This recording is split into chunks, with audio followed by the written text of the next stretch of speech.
Station Houston on 2 for Dragon, monitoring. Houston's with you on 2, go ahead. Just looking at step 1, figure 2. If we're using DASnet, I don't have to make any additional connections, is that correct? That's correct.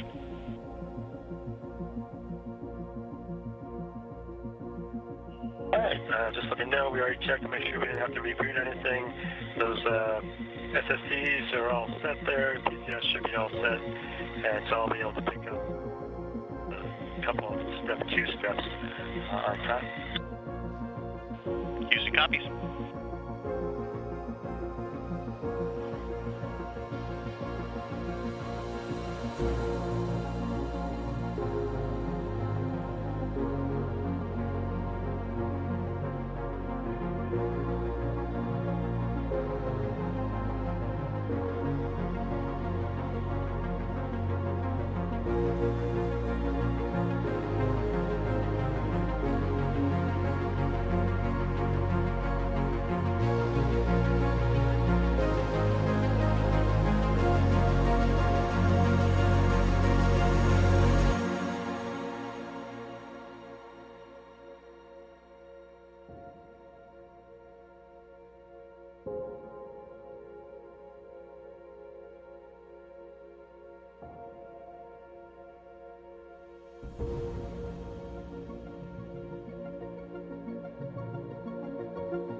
station on 2, we have GemCat 2 set up for seat doffing when they're ready.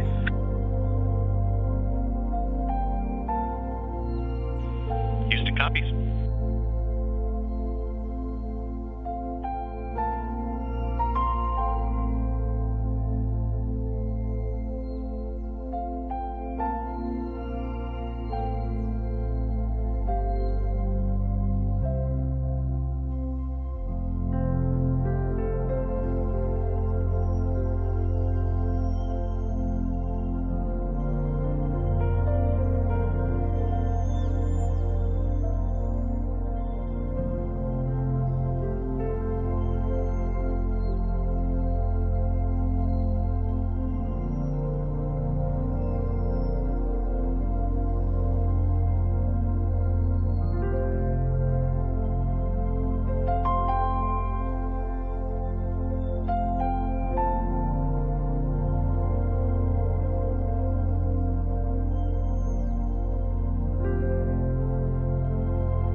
Send station on 2 for node 2 camera setup.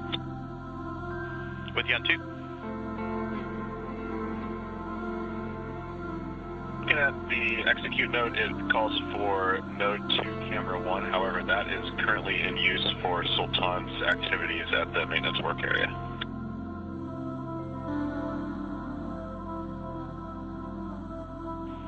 And you can use the other node 2 camera. Alright, there'll be node 2 camera 2.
Station on 2 for axiom ingress.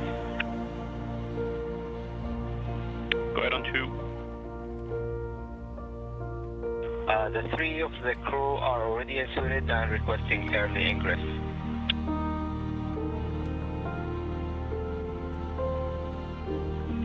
I would check the SpaceX and you guys are go. And just for awareness, we do have the big loop configured and what SpaceX will be on the looks with you guys as well. Great, thank you.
SpaceX Dragon. How do you copy? Phone check from Q2.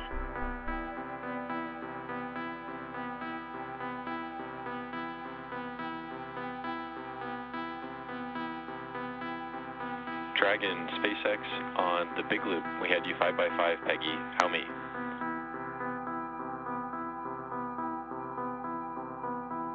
We have you loud and clear. On big loop.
Good morning and welcome to Mission Control Houston. I'm NASA's Sandra Jones and we are bringing you live coverage of today's hatch closure operations as Axiom 2, the second private astronaut mission to the International Space Station, prepares to undock, wrapping up their mission in space.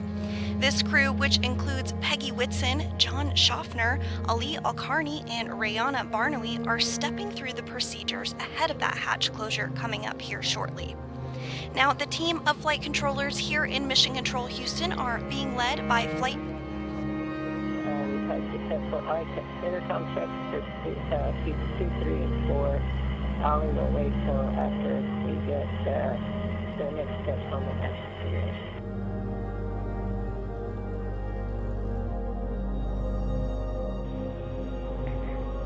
Okay, SpaceX copies. Good intercom checks, and can you repeat the second half of that last?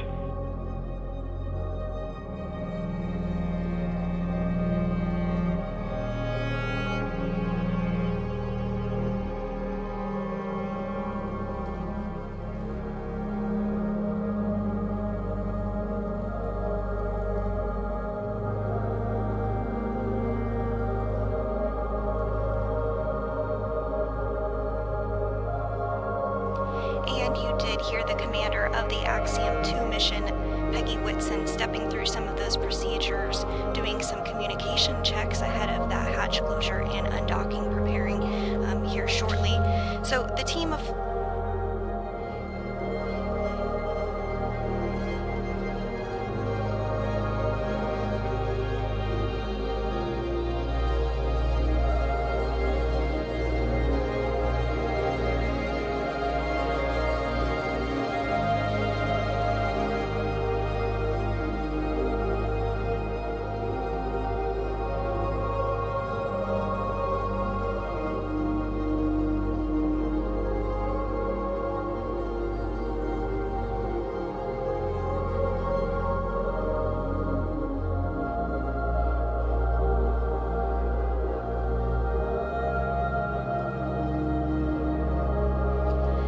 So again, the team here at Mission Control Houston is working through some of those communication checks with the crew of Axiom 2.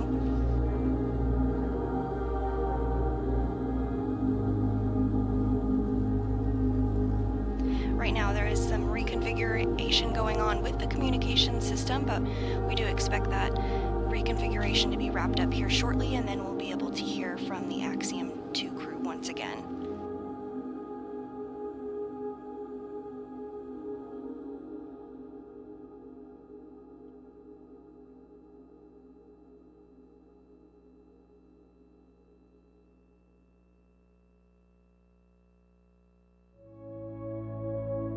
Dragon on the big sound check. Dragon, SpaceX on the big loop. I had you 5x5. How many?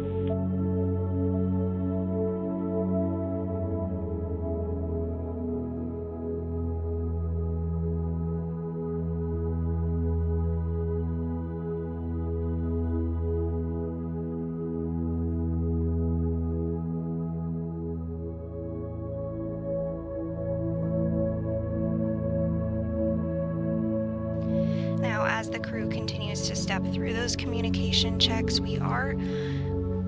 everything looking good this morning as far as weather is concerned for the prime splashdown zone. How do you read?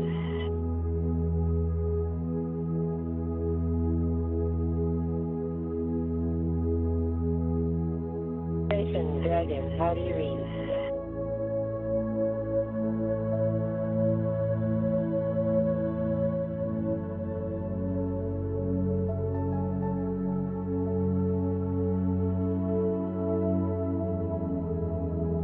Dragon, SpaceX on Dragon to ground, com check.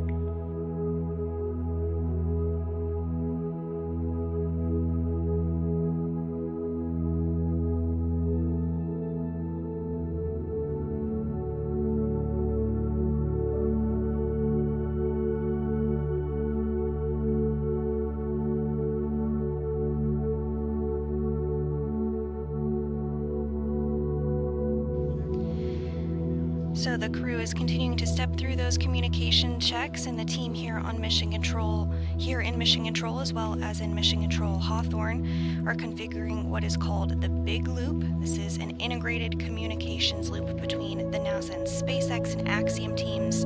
So the space-to-ground loops that you hear on board the International Space Station will be fully integrated with the communications on board SpaceX Dragon Freedom. And you are getting a great view right now from inside Crew Dragon Freedom. That is the commander, Peggy Whitson, as she works to put her gloves on and step through those procedures ahead of hatch closure.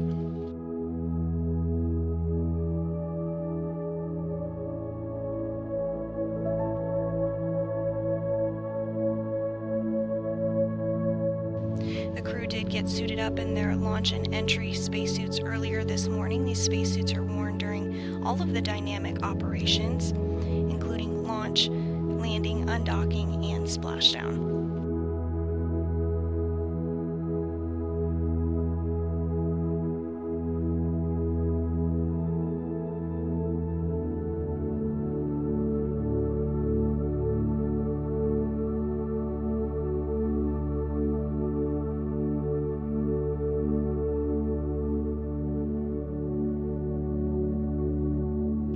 Following hatch closure, leak checks will occur, and then we'll look ahead to an undocking at 10:05 a.m. Central Time this morning. It'll be about a 12-hour journey for the Axiom 2 crew.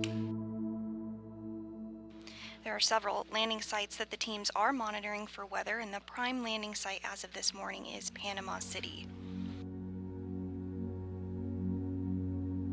Houston Station on 2. We're standing by, waiting on 3.5 for picking up our steps. Houston copies. And that was the voice of NASA astronaut Steve Bowen, who is going to take the prime responsibility for monitoring the departure of Dragon. Earlier this...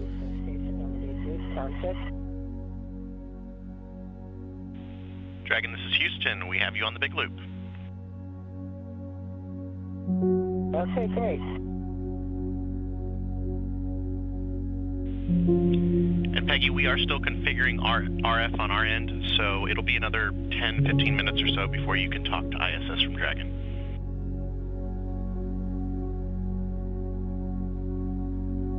Okay, copy. Thanks. And whenever you're ready, we're at 2.10 for Dragon cabin configuration for departure.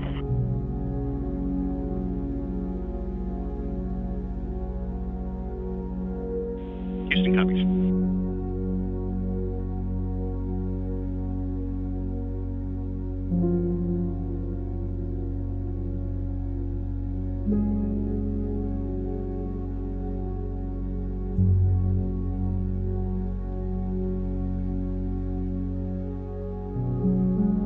So again, the crew is working through those procedures ahead of the hatch opening, and part of that includes making sure that the integrated big loop is configured properly.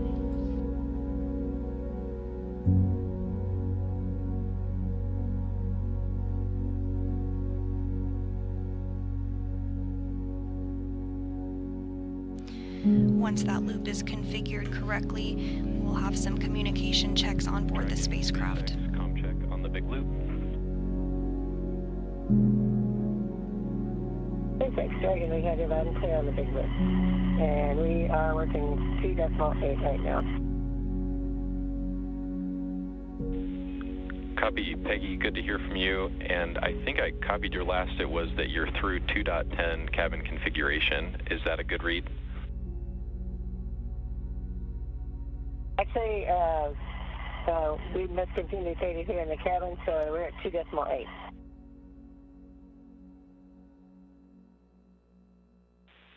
Okay, SpaceX copies. You're at 2.8, and we'll be back with you in 2.10. Copy.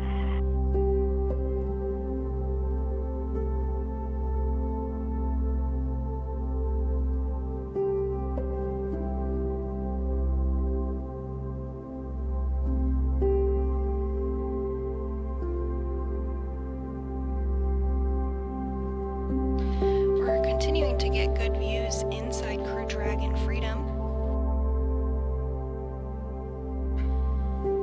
Peggy Whitson, as you see there in the middle of your screen, is the commander of Crew Dragon Freedom. This is her 4th space flight, and by the time she splashes down later today, she will have a cumulative 674 days spent in space.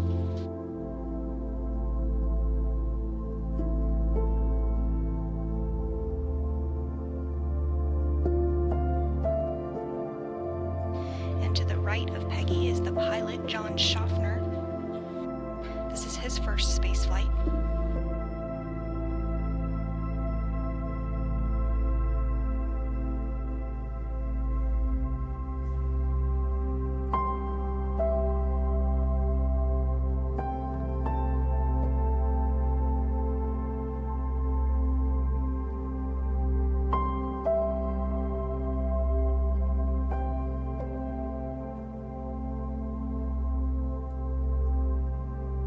Alongside the crew, Freedom is also bringing home about 300 pounds of science and hardware and over 20 science experiments that the Axiom 2 crew worked on throughout their stay on board the International Space Station.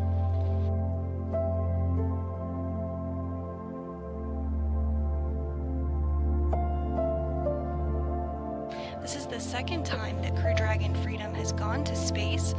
The first was last year as part of the Crew 4 mission. To the left of John Schaffner's head, you can see the mission patch for that Crew 4 mission.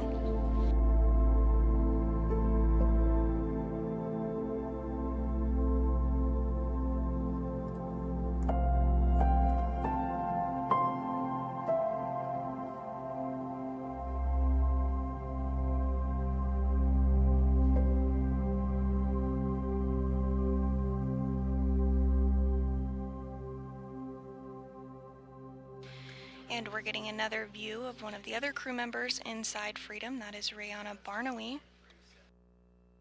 This is also her first space flight.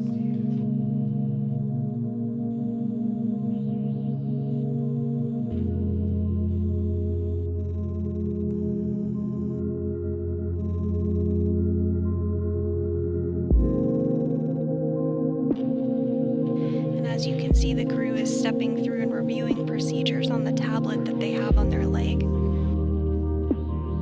SpaceX Dragon, we're at step 10 now, ready for Dragon cabin configuration for departure complete. Copy, Dragon 2.10. At this time, you are go for 2.103, all of Section 3 for LIO install, IMV duct teardown, and hatch closure. We're going to have you unseal and reinstall LIO cartridge 1 in the active cartridge slot. How copy?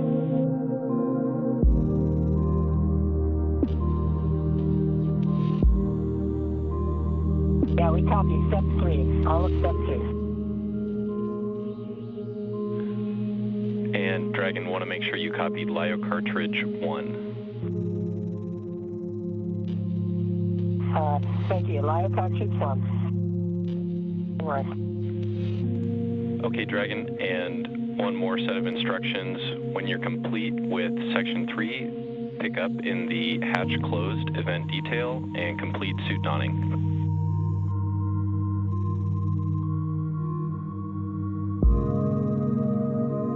Copy. Hatch closed, event details, and suit donning. You got it, Peggy. Thanks. You just heard Peggy Whitson talking with the SpaceX mission director about some of the procedures, including LIO canisters. That's lithium hydroxide canisters, which are responsible for scrubbing carbon dioxide in the Dragon cabin throughout the transit from the International Space Station back to Earth. Again, for this undocking, the transit time is a little more than 12 hours, and we are targeting off the coast of Panama City for today's splashdown.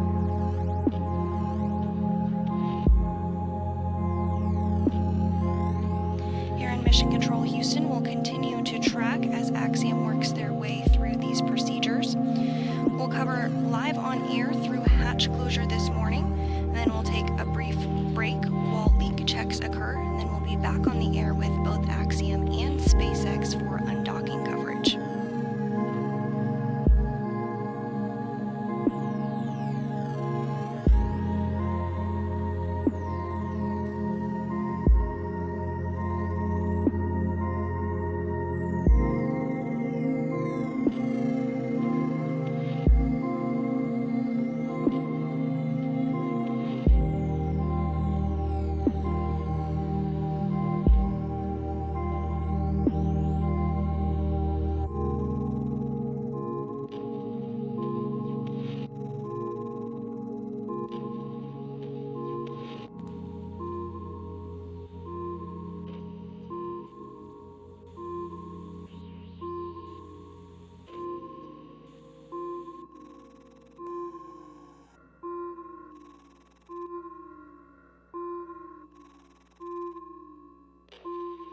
SpaceX Dragon on the big loop at 1316. LIO cartridge 1 was installed.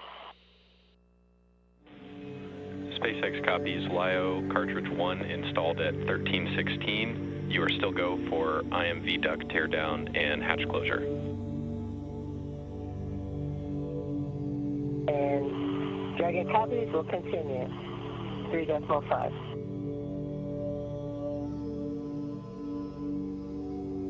Hearing good call-outs with the installation of that lithium hydroxide canister. Again, that scrubs carbon dioxide from the Dragon during the 12-hour transit.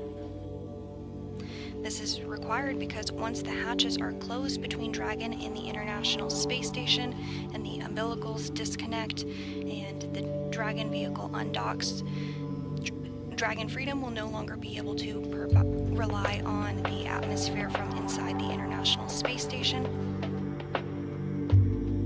So it will be up to the Dragon Freedom environmental control and life support systems for the journey home.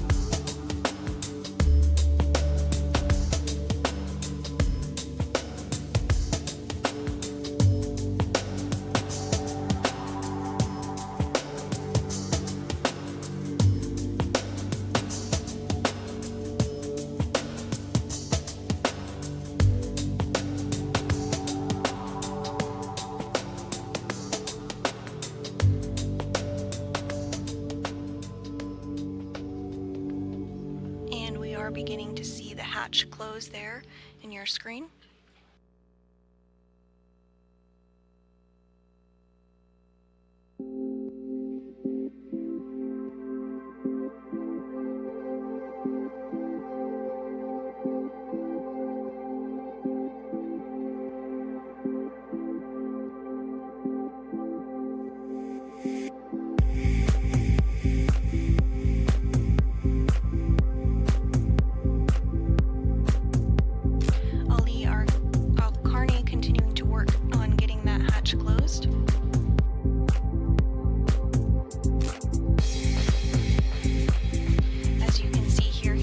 Suited up in his launch and re-entry suit yet, but once that hatch is closed, he'll work on getting that spacesuit on.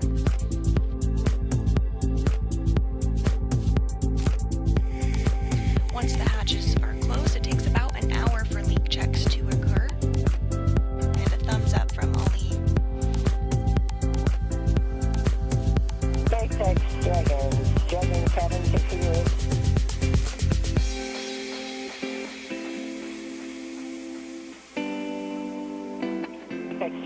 Dragon hatch is closed. Copy, Dragon hatch closed. We've got a command here that will send imminently to transition the state machine, reference the hatch closed event detail, and I think you already know this, but pick continue suit donning. Yeah, we'll continue suit donning.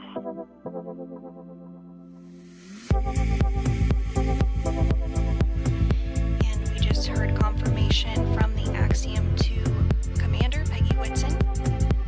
The hatches are closed.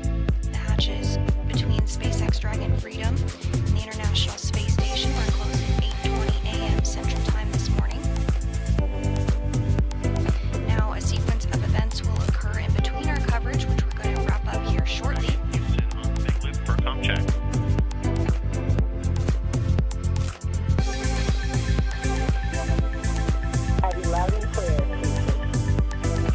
Loud and clear as well.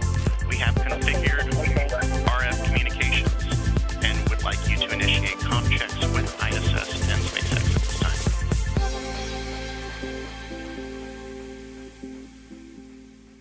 Copy. And station, Dragon, how do you read? Comm check. Dragon Station, heavy loud and clear. Ready, loud and clear too, Steve. And SpaceX Dragon, how do you read? Dragon SpaceX, we've got you 5x5.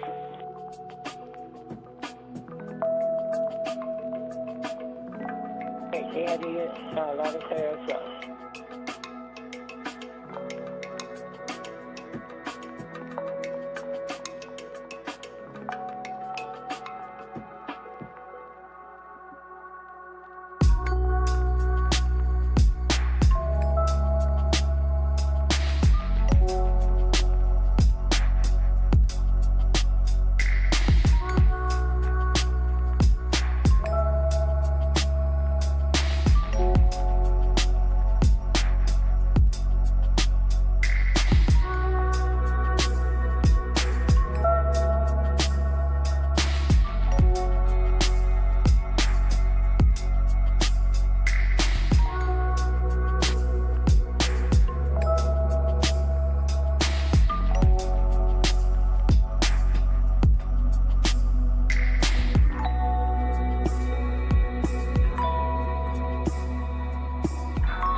Once the two hatches are closed, it's going to create an area in between the two hatches, which we call the vestibule. Once that vestibule is immediately created, it will be at space station pressure about 14 pounds per square inch, but we do need to get that vestibule down to 0. MOI photos transferred on SSC 12.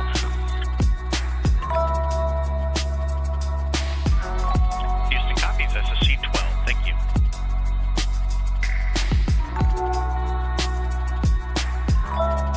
So in order to get the vestibule down to vacuum, we will depressurize it. That process does take about an hour. We won't be on air monitoring that this morning, but we will come back on following depressurization ahead of undocking.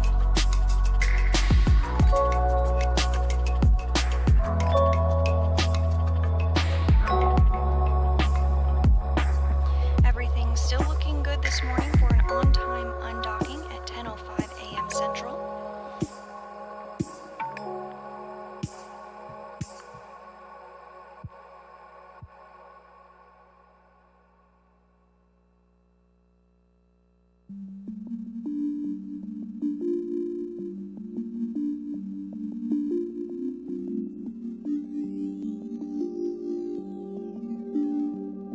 Houston Station, just a quick correction on the flashcard I used. It was seal number 1110. We copy 1110.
on the big loop for cabin temperature control.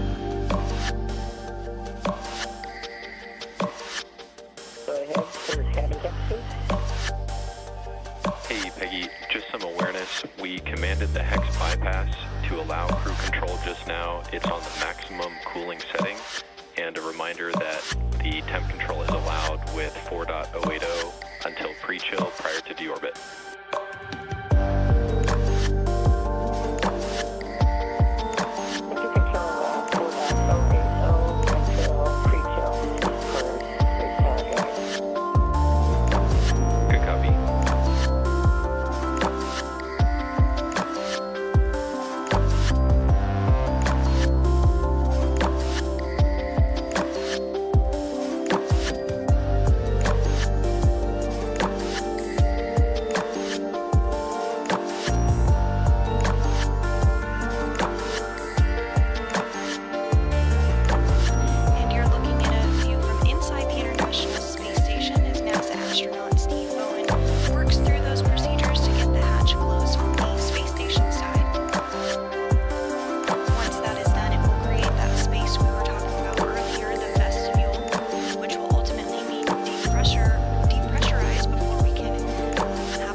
Actually have a spacewalk coming up on June 9th with Steve Bowen and Woody Hoberg. They'll be working to install an upgraded IROSA, or International Space Station Rollout Solar Array, on the 1A power channel.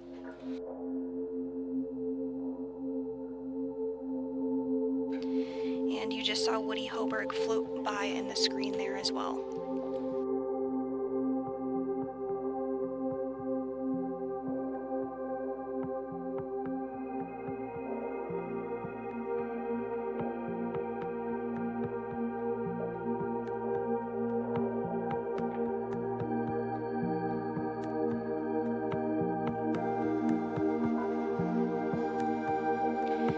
You're also seeing a view of NASA astronaut Frank Rubio in the screen there. Frank Rubio is in the midst of a long-duration spaceflight, as are all the crew on board the International Space Station. However, when Rubio lands in September, he will have spent a total of 371 days in space, the longest cumulative time for any NASA astronaut.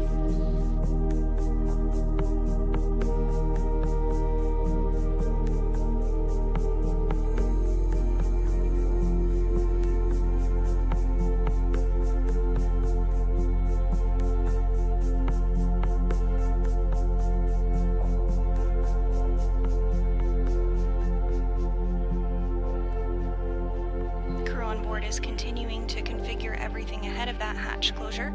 That bag that you see Bowen zipping up now is what we call a cargo transfer bag.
through those procedures. The hatch is closed on Crew Dragon Freedom, but we are just waiting for the hatch to be closed on the International Space Station side.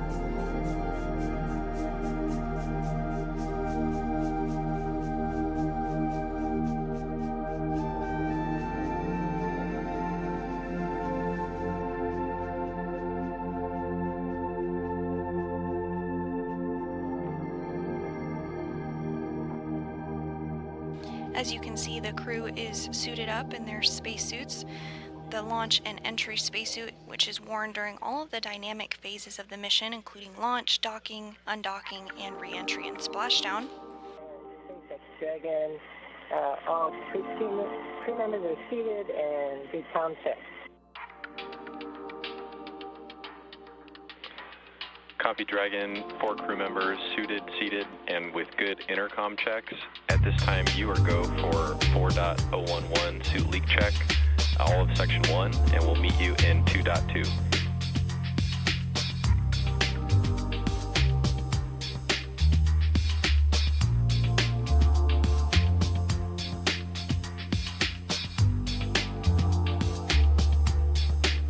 And we're starting in on 4.011 now.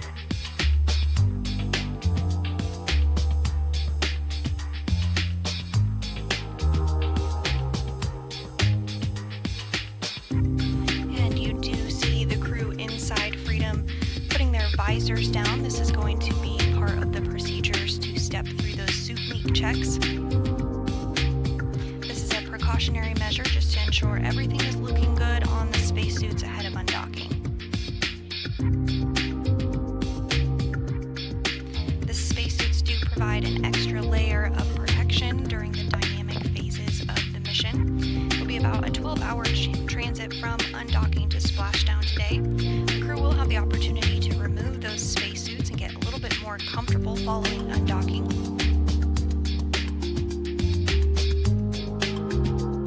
And again, we are targeting splashdown off the coast of Florida near Panama City. Everything looking good for an on-time splashdown this morning at 10:05 a.m. Central. And another SpaceX Dragon, we are ready to pressurize. Step 2.2. Copy Dragon, we're with you. You are go to initiate suit leak check.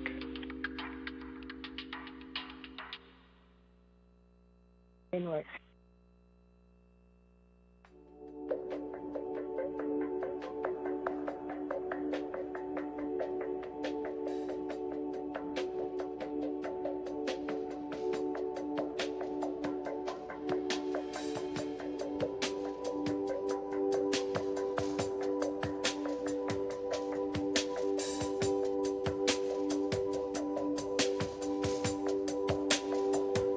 So just a quick recap of where we're at right now.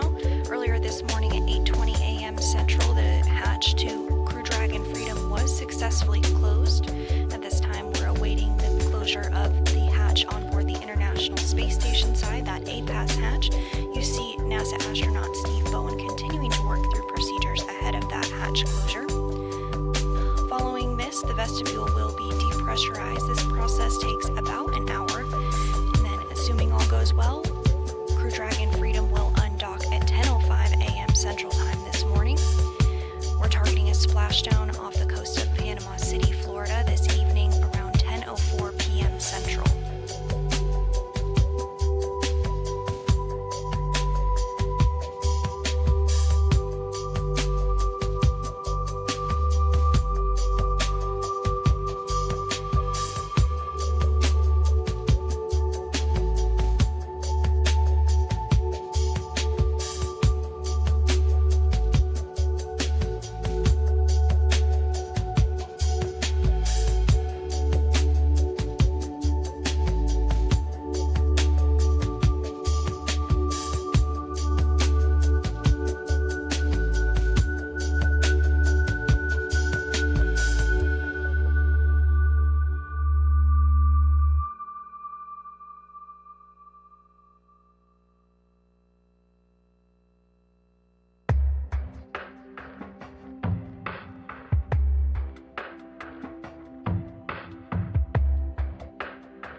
Dragon, we see the same 4 good suits.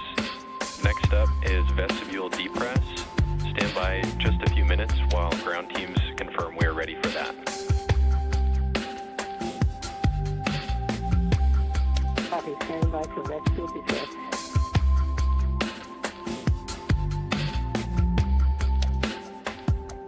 And hearing from Axiom 2 Commander Peggy Whitson that 4 good suit leak checks occurred inside the Crew Dragon Freedom.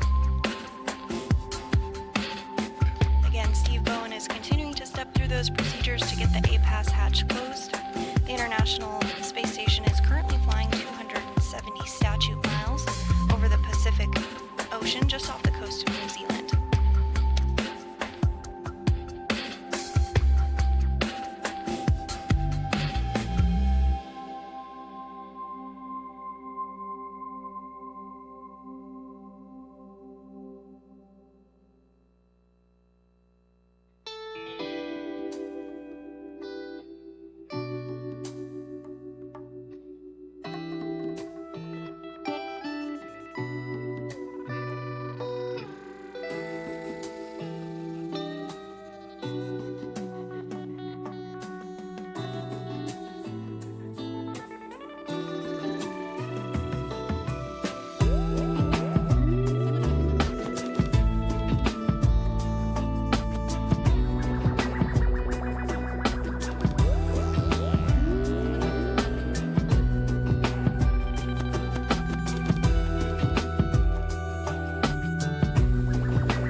And continuing to get a view inside Crew Dragon Freedom, you're looking at the Commander Peggy Whitson in the middle of your screen, and to her right is the pilot John Schaffner. Also on board are Ali Al-Karni and Rihanna Barnawi, both of whom are representing the Kingdom of Saudi Arabia.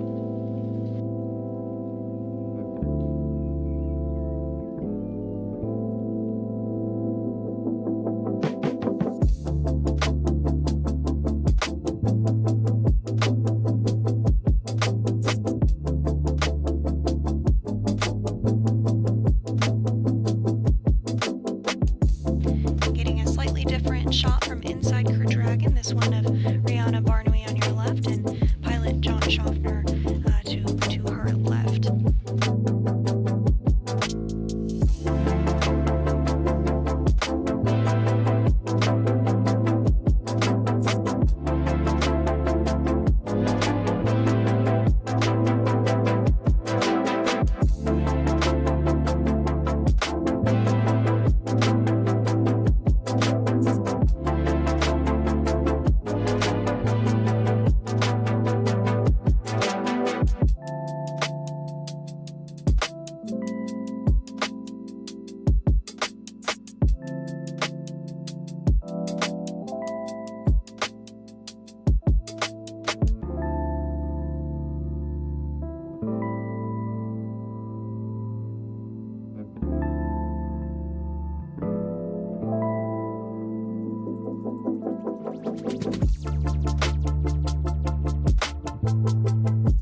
with the International Space Station here shortly.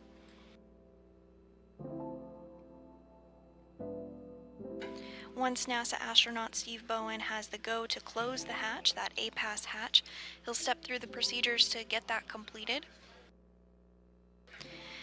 Following the closure of the hatch, he'll work to take some photographs of the hatch to ensure that there's no FOD or foreign object debris. And once this is complete, he'll have the go to begin the depressurization process.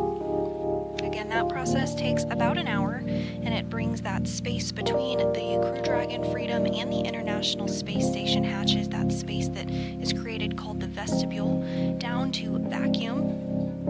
This is required before the Crew Dragon undocks from the International Space Station.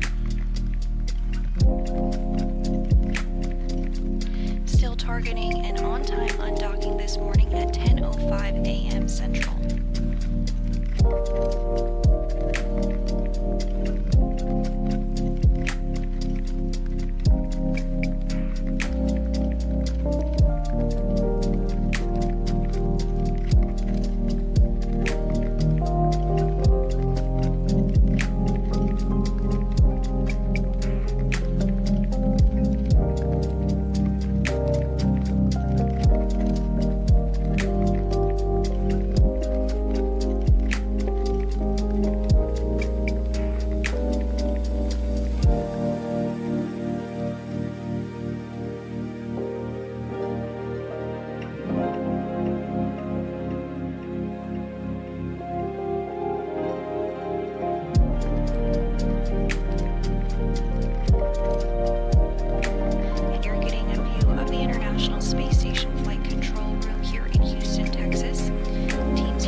Speaking to the ground, just a quick update that they are still working to get that APAS hatch closed on the International Space Station side, and following that, they'll step through the procedures for that vestibule depressurization.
Physical separation again scheduled for 10:05 a.m.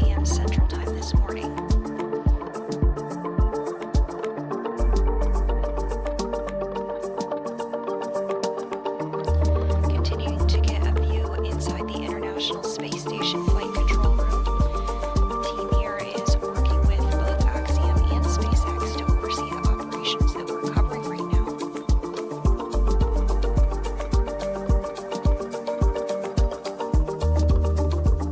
Following exit of the approach ellipsoid, those integrated operations will discontinue, and it will really be up to SpaceX and Axiom to get Crew Dragon Freedom home from there.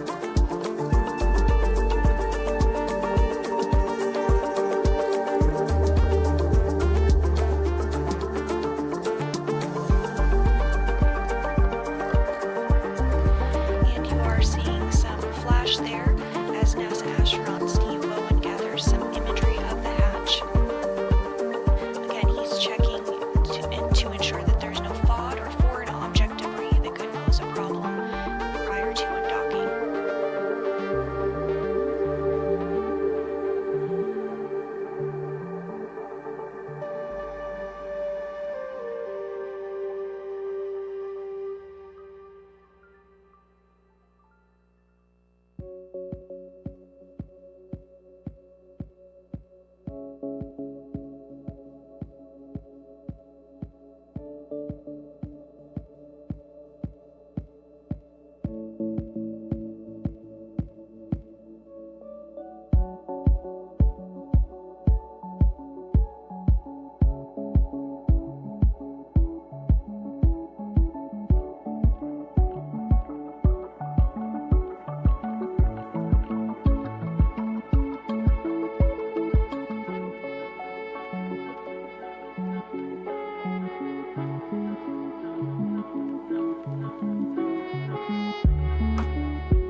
And we are getting a view back inside the Crew Dragon Freedom. You see Brianna Barnaby there, as well as the pilot John Schaffner.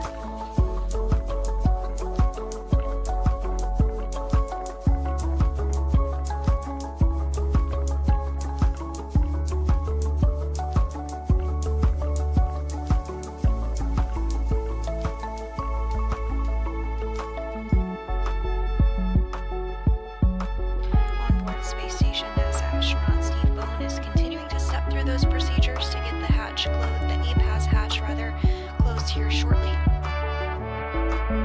Once he does that, that will wrap up our coverage, our solo mission coverage here in Mission Control Houston. But we'll be back on the air to cover undocking, as well as to cover undocking with SpaceX and Axiom. Station Houston on the Big Loop. This is for Steve. You are go at 5.3 to close the APAS hatch when you get there.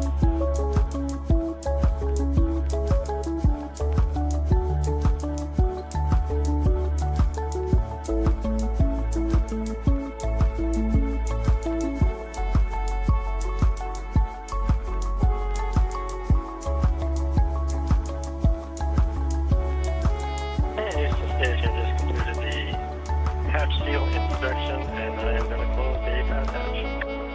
We copy.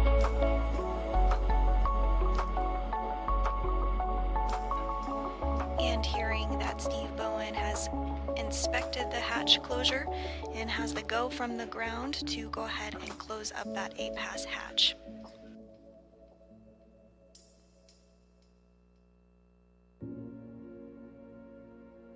Once those hatches are closed between both Freedom, which already is closed, and the APAS hatch, will create that vestibule.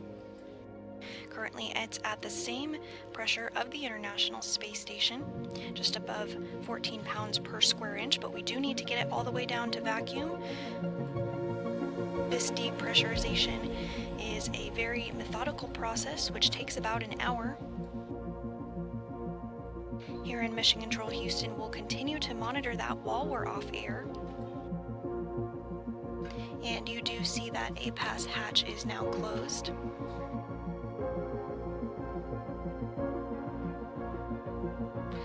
We are still on track for an untimed undocking today at 10:05 a.m. Central this morning.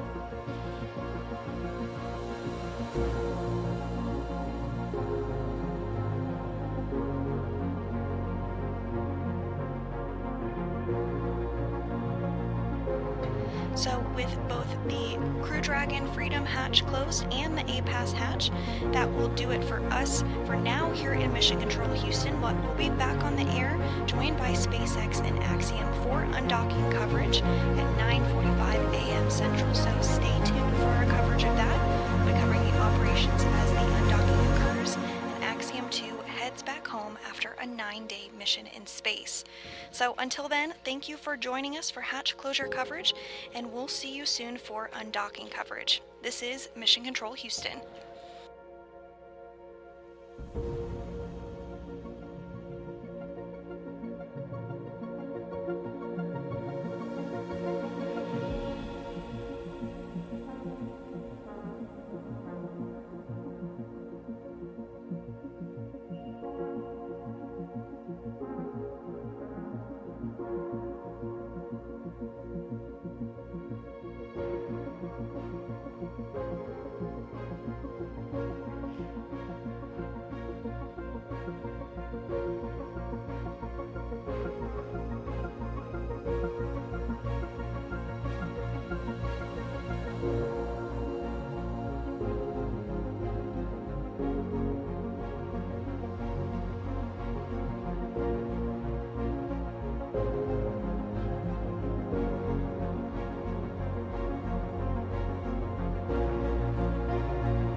Ready for Dragon 98 vestibule depress. Houston copies.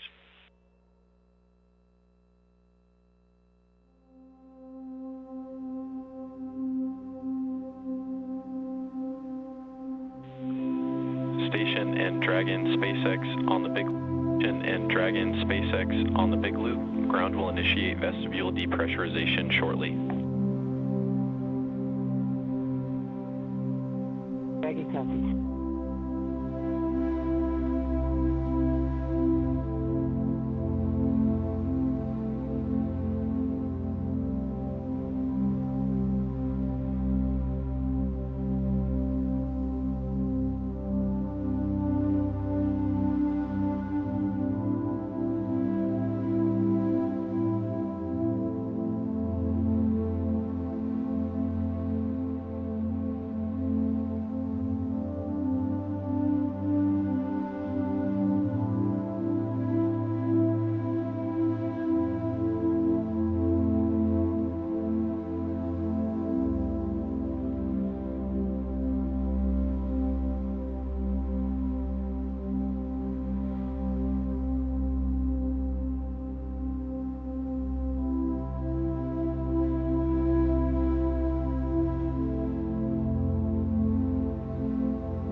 Dragon SpaceX on Dragon to Ground for visors.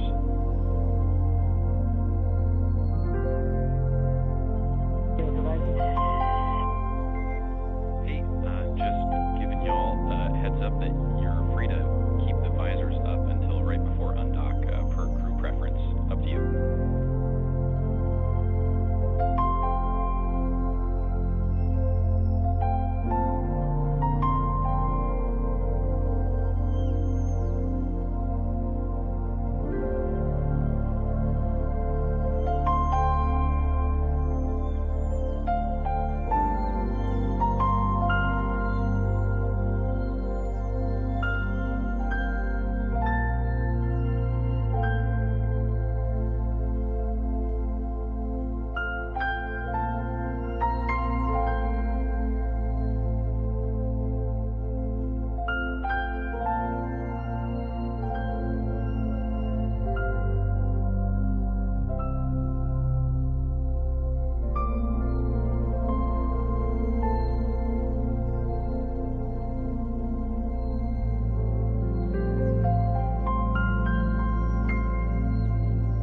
Houston Station on 247.4. You are go at 7.4. IMV is deactivated.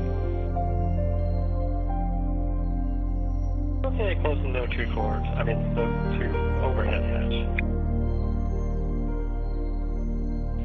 We got.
Houston Station, no 2 forward, well, no 2 overhead hatch, and empire closed, SSC number 12, card 1154 for photos. Houston copies all.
on the big loop for Steve and the No. 2 forward hatch handle.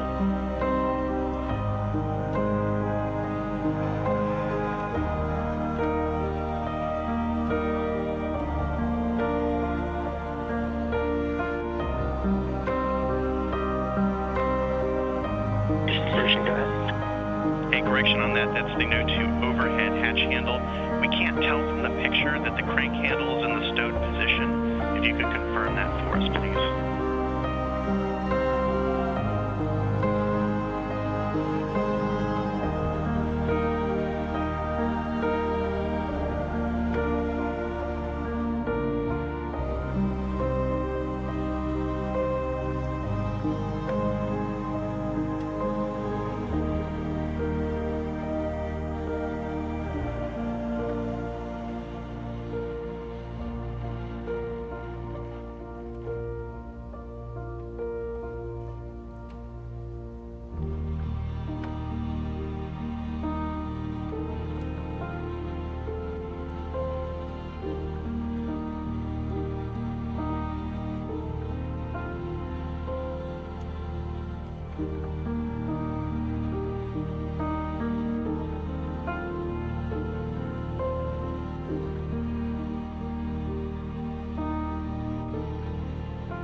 Houston Station on 2, go ahead for overhead, node 2 overhead.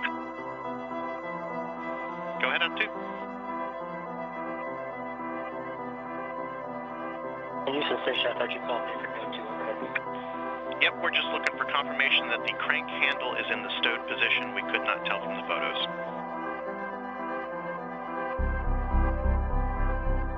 The crank handle is in the stowed position. Copy, thank you.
on the big loop for Woody and USOS shutter close status.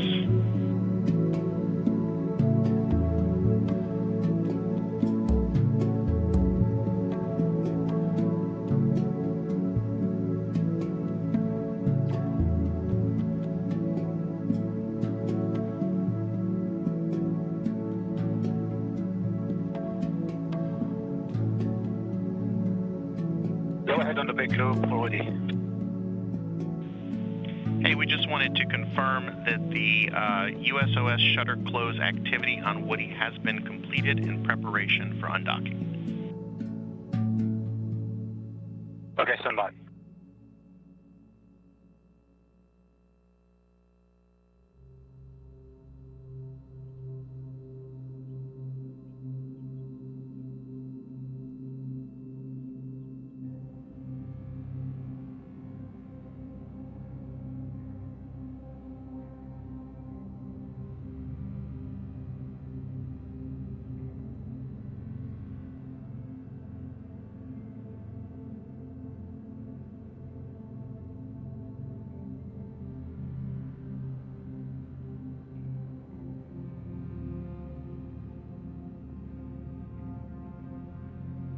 Station on the big loop, that is affirmative, all the shutters are closed.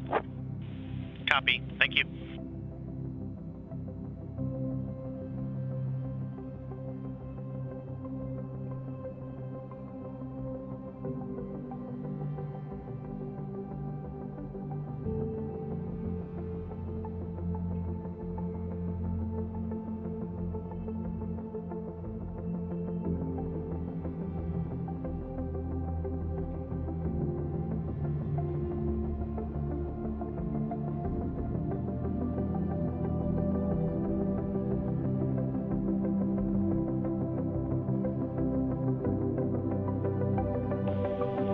Station Houston on the big loop. In preparation for undock, performed step 1 of 1.303, crew monitoring of ACS moding for Dragon departure.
Good morning, everyone. We are awaiting Dragon Freedom's departure from the International Space Station on its way back to planet Earth.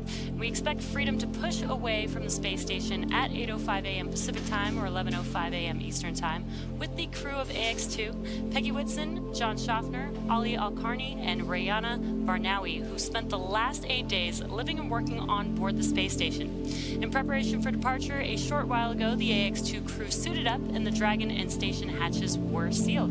My name is Jesse Anderson. I'm a production manager here at SpaceX headquarters in Hawthorne, California. And joining me today is Duke Brady, a multimedia specialist with Axiom Space. Thanks, Jesse. It's great to be here with you. And you might say for the AX2 crew, it's all downhill from here. It is. And guiding us through the action today as Dragon departs station is NASA's Public Affairs Officer Sandra Jones at NASA's Johnson Space Center in Houston, Texas.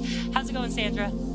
Hey Jesse, hey Duke, thanks so much. Great to be here with you both today. Everything going well here in Mission Control Houston. The team just recently wrapped up the hatch closure procedures, and we're looking forward to a smooth on-time undocking later this morning. This is live coverage of the beginning of the return to Earth for AX-2, the second Axiom space mission to the International Space Station. This webcast will follow the crew's departure from the ISS and conclude once they have exited the approach ellipsoid, which is the imaginary outer boundary of the ISS. Then tonight, Axiom and SpaceX will pick back up with live coverage starting about an hour before splashdown to share the conclusion of this mission. For those of you following along, AX-2 crew consists of Commander Peggy Whitson, pilot John Schaffner, and Saudi national astronauts Ali Al-Karni and Rayana Barnawi. The four of them lifted off from Launch Pad 39A on Sunday, May 21st, and arrived at station about 15.5 hours later, which marked Dragon's fastest launch to docking time for a human spaceflight mission. Over the last week, it has been such a joy and privilege to see our colleagues, our friends really, fulfilling their dreams and making such an impact from space. They absolutely crushed their goals during this mission, from groundbreaking scientific research to some truly engaging and heartwarming outreach events. They have made the most of their time in orbit, that's for sure. Speaking for the Axiom space teams, we could not be more proud of this crew and everything they've accomplished. There's certainly a lot of hugs and handshakes waiting for them when they get home, and some well-deserved rest eventually. But before that begins, we get to share their journey back to Earth with all of you right now. For return, we look at a number of weather items. Some of the obvious ones are no rain or no chance of lightning in the recovery zone, both for the safety of the crew inside the capsule and the recovery teams on the water. We also are looking for wind speeds less than 10 miles per hour and relatively calm seas so that we can safely perform recovery operations, which includes landing a helicopter on the recovery ship to fly our crew back to shore. Once Dragon departs station, the crew's flight home is expected to last approximately 12 hours. Dragon will also execute a phasing burn to lower its orbit and line the spacecraft up with its landing locations. These 4 departure burns will gradually increase the distance between the spacecraft and the space station. Dragon will also execute a phasing burn to lower its orbit and line the spacecraft up with its landing location. Then the action starts to pick up pace with trunk separation, closure of the nose cone, a deorbit burn, re-entry, deployment of the drogue and main parachutes, and finally splashdown off the coast of Florida, at which point our teams will recover the AX-2 crew. Dragon is targeted to splash down off the coast of Florida this evening at 8:09 p.m. Pacific Time or 11:09 p.m. Eastern Time, followed by the crew getting picked up at sea by one of our SpaceX recovery vessels. For those of you interested in keeping tabs on the mission, be sure to check out the Follow Dragon tracker on SpaceX.com. And as a reminder, just like its approach to the International Space Station, Dragon's departure and deorbit is designed to be fully autonomous, requiring no action from the crew on board. Let's go now to Sandra Jones at NASA's Johnson Space Center to hear about how the crew has been preparing for their return and what we can expect from here until Dragon departs from station. Sandra? Thanks, Duke, and welcome to Mission Control Houston at the Johnson Space Center in Houston, Texas. We're currently inside the International Space Station Flight Control Room, where the team of flight controllers are being led by NASA Flight Director Marcos Flores. Earlier this morning, we brought you live coverage of hatch closure, in which the Axiom 2 crew suited up, re-entered the SpaceX Freedom vehicle, and closed the hatch between the International Space Station and Freedom. We're now awaiting that undocking, and we'll be looking ahead to the go/no-go poll for undocking here in just a couple of minutes. While it's been a very busy morning here in Mission Control Houston in anticipation of undocking, the Axiom 2 crew has also been busy on board station in anticipation of their return home. Over the last several days, the astronauts worked to pack Dragon full of cargo for their return journey. Along with the crew, Dragon will return more than 300 pounds of cargo back to Earth. That cargo includes scientific experiments, some hardware, and other items. All of this cargo will get offloaded after we get the crew out following splashdown, and the scientific samples will be sent to researchers for final analysis. The crew also took some time to get their SpaceX spacesuits unpacked and ready for the journey home, with Ali Al-Karni and Rayana Barnawi suiting up inside station prior to making their way into Dragon. Now, since getting the hatches closed, Peggy Whitson and John Schaffner also remain suited up, and all 4 astronauts are in their seats and are standing by for undocking. Again, we've got that final go/no-go poll coming up in just a couple of minutes, where the joint SpaceX and NASA teams will make their final call for Dragon to depart space station. This is one one of many checkpoints in the return that will continue all the way up until just before the deorbit burn. This gives mission managers multiple chances to assess the weather at the splashdown zones and just make sure everything is lining up before Dragon departs. So we'll stand by for that final go, no-go, but for now everything continuing to look good for an on-time departure.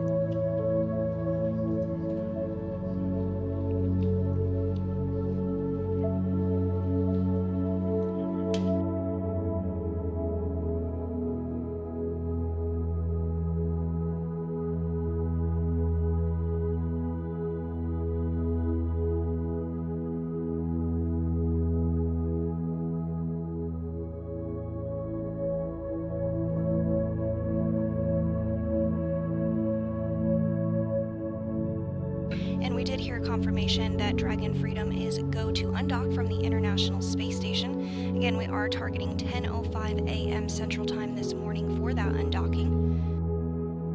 The joint teams did pull go for that undock and everything proceeding smoothly.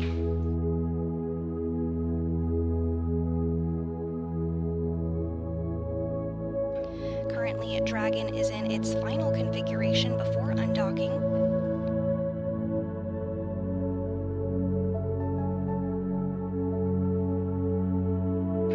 Just like its approach to the International Space Station for docking, Dragon's departure and undocking and deorbit is designed to be fully autonomous, requiring no action from the crew.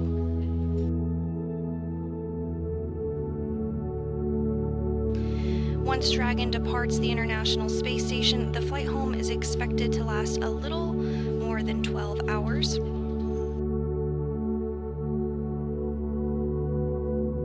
Dragon will use its Draco thrusters to thrust away from the station in a series of carefully choreographed maneuvers of 4 departure burns, which increase the distance between the spacecraft and the space station. Dragon will also execute a phasing burn to lower its orbit and line the spacecraft up with the landing zone. Today's splashdown zone is off the coast of Florida. We're targeting Panama City. The weather looking great in Panama City.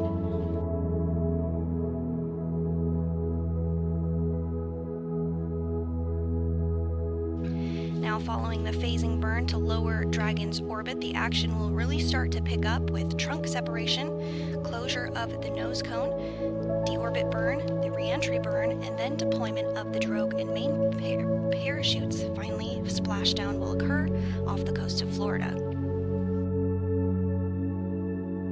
Following splashdown, the Axiom 2 crew will be recovered from Freedom and placed on board the recovery vessel before flying on a helicopter back to land.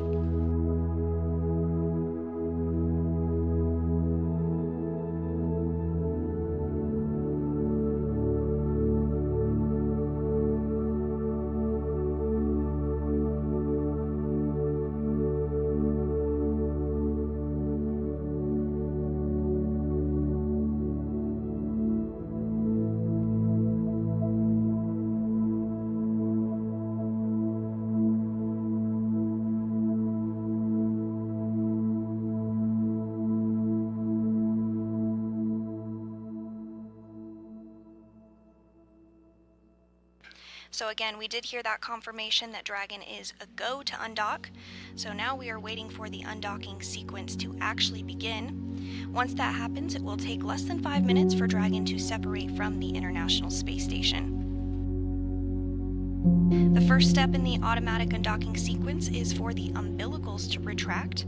These umbilicals connect Dragon's systems to the space station, transferring power, telemetry, and commands between the two vehicles throughout Dragon's stay.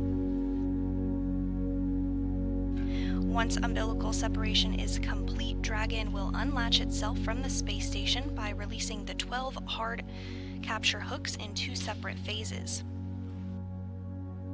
All of that combined takes less than 5 minutes, and then Dragon will be ready to depart from space station and push itself away further by using its thrusters. Now, Dragon's initial departure from space station is a little different than other docked vehicles like the Soyuz that rely on springs to push them away from the docking port. Dragon will actually execute 2 short thruster firings to undock using a combination of the 12 Draco engines around the base of the capsule. The first 2 helps to break any stiction between Dragon and the docking port, and the second slowly backs the spacecraft away.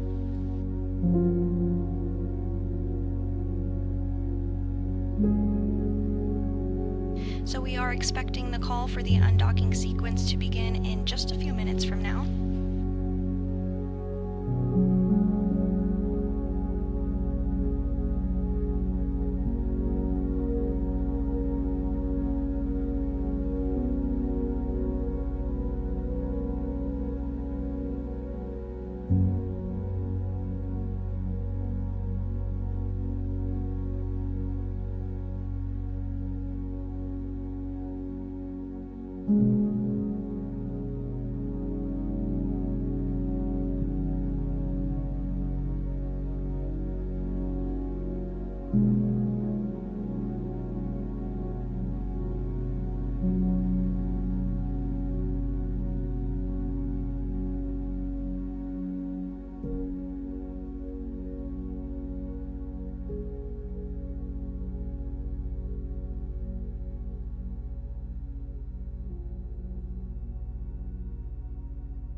And we are just a couple of minutes away from the undocking command to be sent. Again, it will be about a 5-minute process between the time the undocking command is sent and the time Dragon actually undocks from the International Space Station.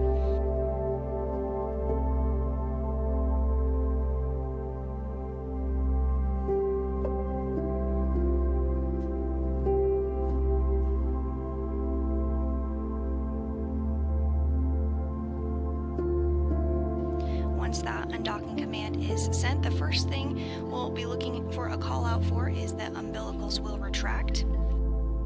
Then we'll be looking ahead to the hooks to open in 2 sets of 6, and then 2 short undocking burns will occur, marking the official undocking of Crew Dragon Freedom from the International Space Station.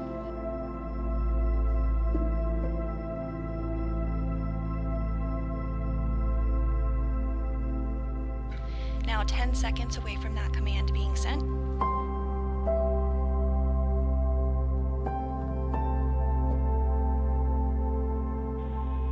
Dragon, SpaceX on the Big Loop undock sequence commanded. And you just heard confirmation of the initiation of the undocking sequence that has begun, and the umbilicals are retracting.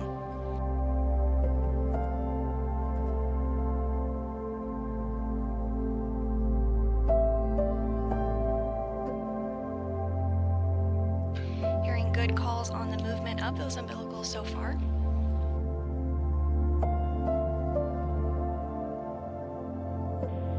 Umbilical demate complete and nominal.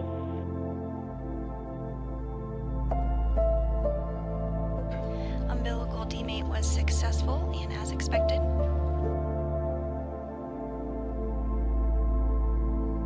So the umbilical has been retracted, and the first set of hooks, that first set of 6, are beginning to retract.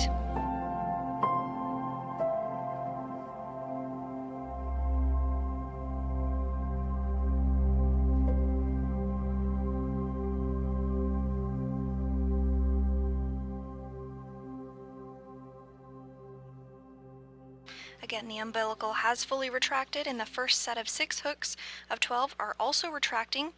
Each of these sets of hooks takes a little bit more than 2 minutes to fully retract.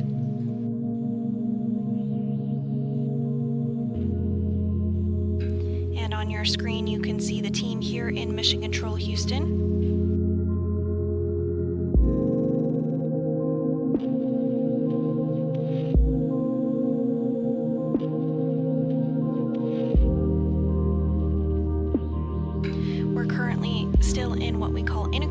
operations while we're working alongside SpaceX and Axiom. But following the undocking and exit from the approach ellipsoid this morning, we'll turn it over to Axiom and SpaceX to take it the rest of the way home as Crew Dragon Freedom prepares to splash down off the coast of Panama City, Florida this evening at 10:04 p.m. Central Time.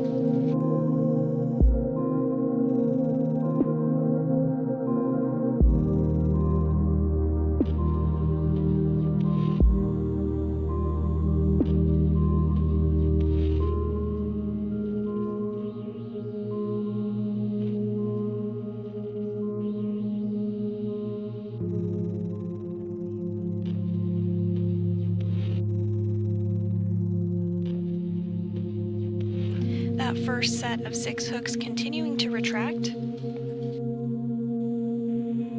Dragon, SpaceX on the big loop, first set of hooks open and nominal. Peggy copies.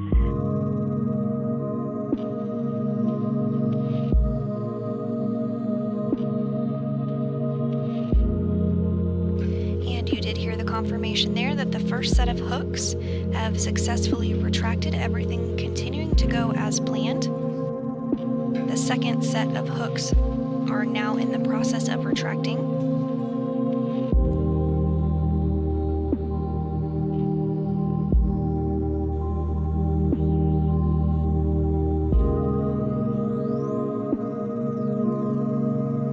This second set of hooks will take about 2 minutes as well to retract.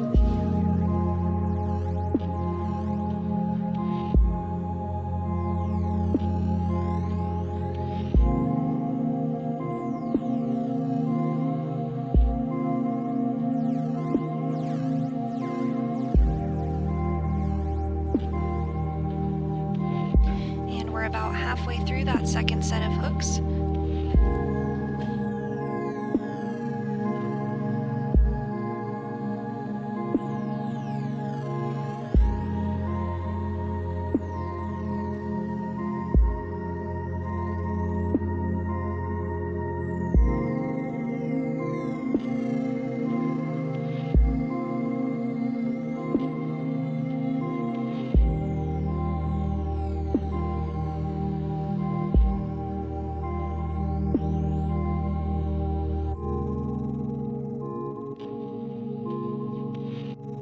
Second set of hooks continuing to retract.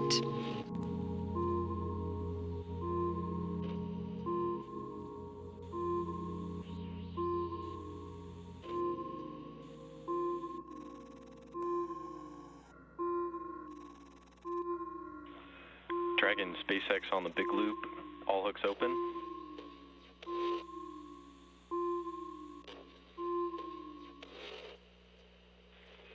And we do have confirmation of Freedom, Crew Dragon Freedom, undocking at 10:05 a.m. Central over the Tasman Sea. And you're seeing a video of that separation on your screen right now. So Dragon has started to push itself away from the International Space Station, and with that, Peggy Whitson, John Schaffner, Ali Alcarni, and Rihanna Barnaby have completed their journey aboard the International Space Station. Again, confirmed separation at 10:05 a.m. Central Time. Dragon, SpaceX on the big loop, depart burn 0 nominal.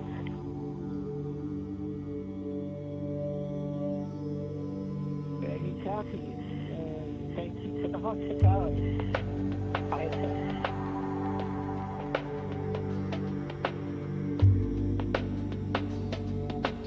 And we are hearing good confirmation of those undocking burns. You also heard some more. And Axiom 2, it was a pleasure having you on board. We appreciate all the hard work. Congratulations on an outstanding mission. Thank you for all your great generosity. It was greatly appreciated. And I wish you calm seas and calm winds for your splashdown this evening. Take care. Fly safe.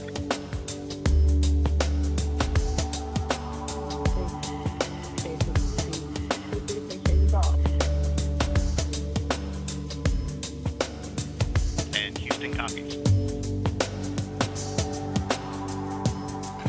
And some kind between Axiom 2 Commander Peggy Whitson and Steve Bowen, who is on board the International Space Station monitoring today's undocking. Now, lit up against the International Space Station there, you just saw the flashes from the thrusters as those departure burns continue to take place.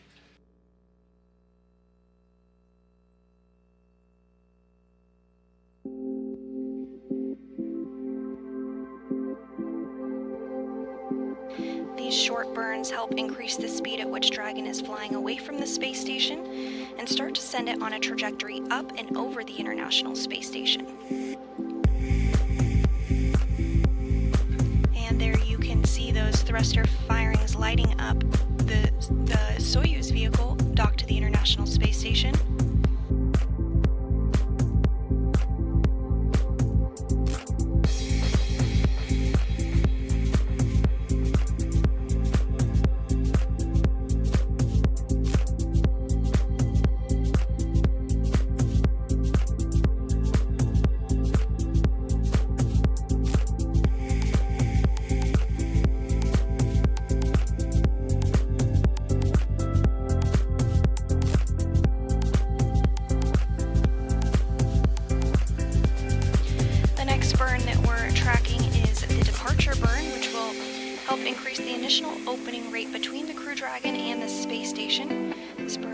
About 21 seconds. And this departure burn 1 is slated to begin just about 2 minutes from now.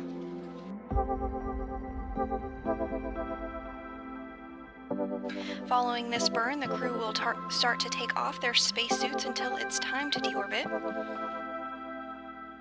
They do wear their launch and re-entry spacesuits during the dynamic phases of flight. However, during this 12-hour journey to splashdown, they'll have the opportunity to take their spacesuits off and get comfortable. And then they'll put their spacesuits back on ahead of splashdown later this evening.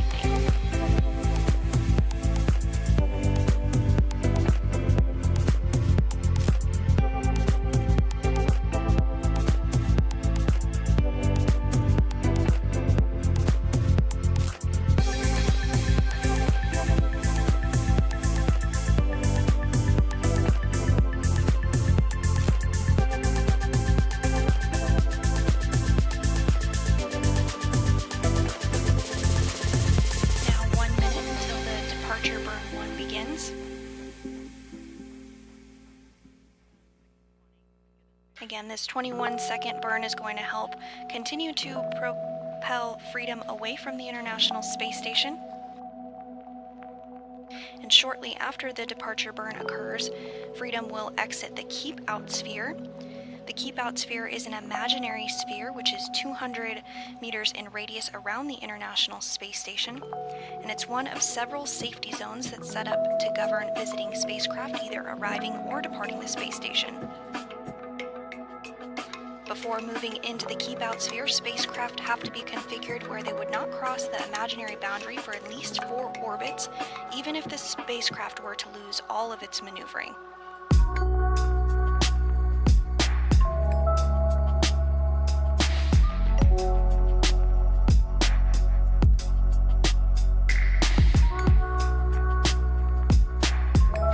Depart burn 1 underway.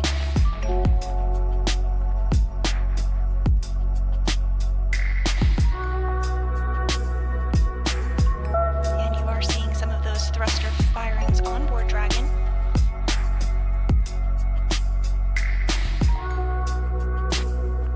Again, this burn is using the Draco thrusters, and that burn did just complete and all went smoothly.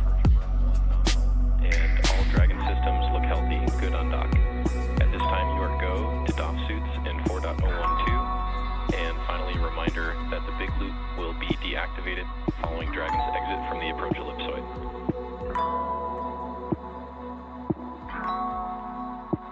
Dragon copy, go to suit DOF suit.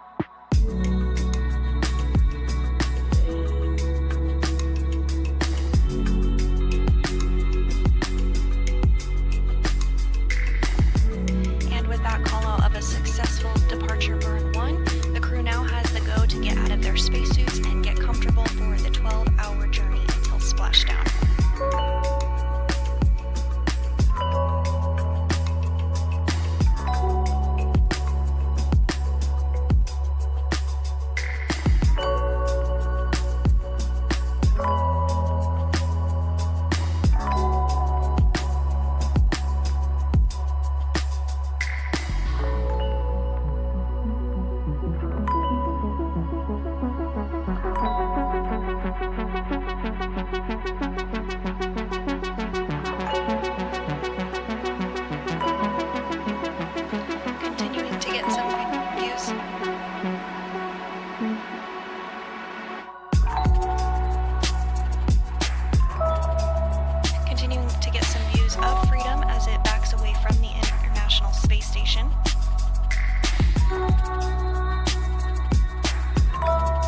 Dragon has exited the Keep Out sphere. Again, that's imaginary sphere. It's that imaginary sphere 200 meters in radius around the International Space Station. And on your screen here, as you continue to see Freedom back away, you're actually able to see those windows on the vehicle and can kind of make out the crew inside as they continue to get smaller and smaller, making their way back home.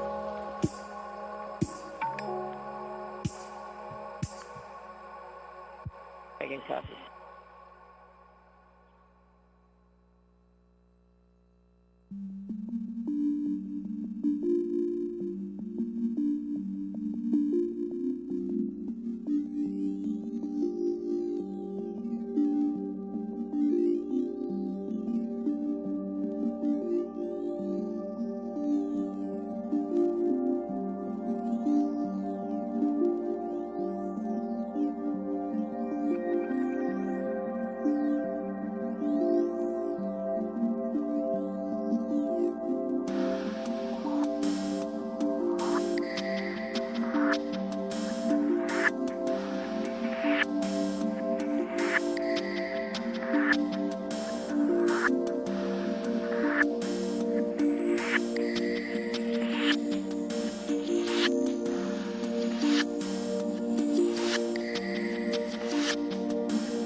Before splashdown, the nose cone will close and that trunk will be deorbited.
Dragon to exit that approach ellipsoid following the on-time undocking this morning at 10:05 a.m. Central Time. Dragon has completed a series of burns to back it away from the International Space Station, and again, everything going A-OK this morning here in Mission Control Houston. So I'm going to toss it over to Hawthorne to give us an update, and so they can share a little bit about what it was like to see undocking from their perspective. Awesome. Thank you, Sandra. If you're just now joining us, you are watching the undocking of the Dragon Freedom vehicle carrying the AX-2 crew members as they make their way back down home to Earth. And just as Dragon fully autonomously flew to the International Space Station, it is fully autonomously flying them back down to Earth as well. So all these maneuvers that you're seeing are fully autonomous, and we have completed a few burns. Once the vehicle is out of the keep out sphere, then it can perform its deorbit burn and make its way back down to Earth. So what you can expect as Dragon returns is the trunk will be jettisoned. Once we jettison the trunk, then the vehicle can reorient itself for making its way back into the Earth's atmosphere, and then the drogue and main parachutes will deploy, and the crew will safely touch down in the ocean off the coast of Florida. Now, just as a reminder, this is the second flight for this Dragon, specifically Dragon Freedom, and it first flew on Crew 4 in April in 2022. This is also the 10th human spaceflight mission in the last 3 years. Wow, exciting stuff. Well, and for Axiom Space, these missions serve as a precursor in developing the teams, systems, and relationships necessary to operate our own Axiom station currently under construction. For Peggy Whitson, John Schafter, and Saudi national astronauts Ali Al-Karni and Rayana Barnawi, this has been an incredibly successful mission. As the second private mission to the International Space Station, Axiom 2 is also an important step for Axiom Space and its academic and industrial partners to perform proof-of-concept studies and cutting-edge advancements in microgravity. During their time on the orbiting laboratory, the AX-2 astronauts successfully executed over 20 STEAM outreach engagements and 20 different microgravity experiments, as well as 8 media events. They utilized novel technologies on orbit that could be used for future human spaceflight pursuits and benefit humankind on Earth. Returning with them in the SpaceX Dragon Freedom is more than 300 pounds of cargo and important data that will impact our understanding of human physiology on Earth and on orbit. And beyond all that, they also had a few moments to take in a view unlike any found on Earth, looking at the planet from 250 miles above it. So for more details on the incredible work performed by this crew and on orbit, check out the axiomspace.com/AX2 research website. It's going to be pretty incredible to see all of the work that they perform on station brought back, those data analyzed, and everything really given sort of its full breadth of knowledge once they get back here on Earth. Yeah, Duke, this has been an incredible mission so far, and we're going to send it back over to Houston, Texas Mission Control with Sandra Jones. How's it going, Sandra? Thanks, Jesse and Duke. Everything's still continuing to go smoothly here in Mission Control Houston. We are standing by for Dragon Freedom to exit that approach ellipsoid. Again, this is a 4 kilometer by 2 kilometer by 2 kilometer zone around the International Space Station, in which a vehicle must be on a 24-hour safe trajectory from interfering with space station, even if it lost all maneuvering capability.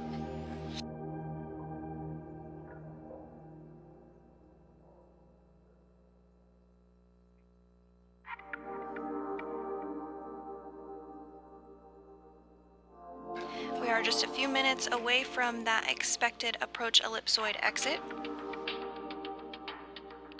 Now, once that approach ellipsoid exit does occur, the team here in Mission Control will continue to monitor every step of the way, but the prime responsibility once they exit approach ellipsoid will be on SpaceX and Axiom Space.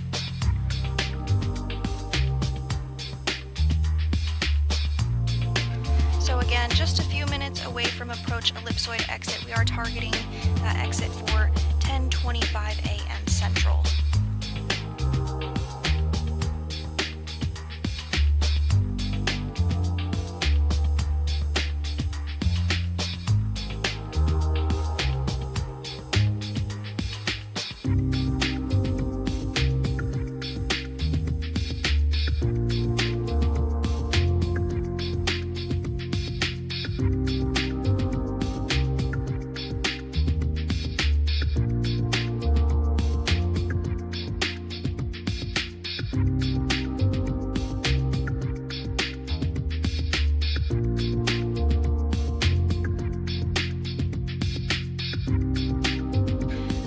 that will happen once the crew exits the approach ellipsoid is that integrated communications loop called the big loop will be taken down, as we are no longer in those integrated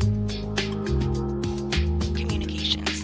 And at this time, Crew Dragon Freedom is 916 meters away from the International Space Station.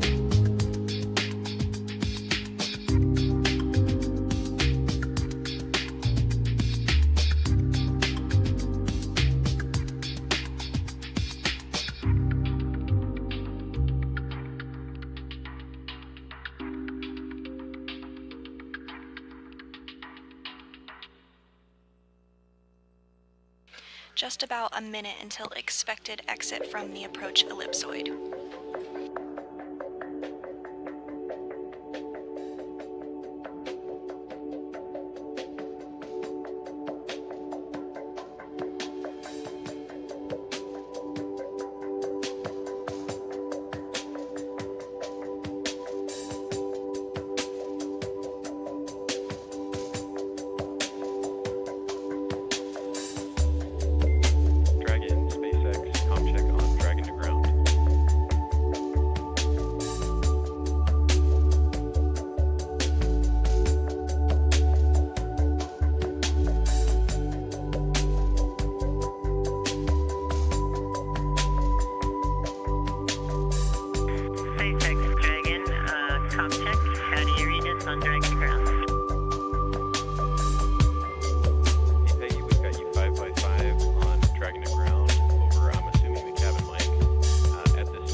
Confirmation that Dragon has successfully exited the approach ellipsoid and is continuing their journey back to Earth.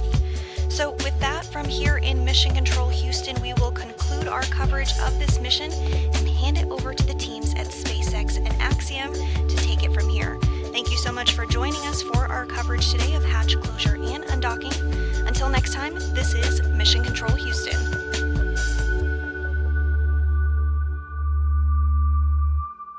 Awesome. Thank you, Sandra. Now that Peggy Whitson, John Schaffner, Ali Alkarni, and Rayana Barnawi have departed the International Space Station, it will only take them roughly 12 hours until they make their way back down to Earth. Next up, the crew will doff their spacesuits to get a little bit more comfy for flight. After a brief off-duty period, the crew will then begin final cabin in-cabin preparations. And approximately 6.5 hours from now, they will don or put back on their spacesuits and begin final preparations for deorbit, entry, and splashdown. Our teams here on the ground will continue to keep an eye on the weather to ensure a safe return to Earth for Dragon and the AX-2 crew. And should the current projections hold, starting at 11:04 p.m. Eastern and 8:04 p.m. Pacific this evening, Axiom and SpaceX will pick back up with live coverage of the conclusion of this AX-2 mission. Should teams need to adjust the timing of splashdown, it is our plan to go live about an hour before splashdown. For the latest on the timing of this final stage of the AX-2 journey, be sure to visit axiomspace.com, and you can track Dragon Freedom's flight on spacex.com/launches. From all of us at Axiom Space, thank you to NASA for the incredible efforts made on this mission toward the shared goal of expanding access to low Earth orbit to include more countries, institutions, industries, and individuals than ever before. This is how we are building history. And thank you, Jesse, for sharing the desk with me. It's been an honor. And thank you for tuning in, all of you. Spasiba, shukran. We look forward to sharing the culmination of this mission with you soon.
Copy, thank you.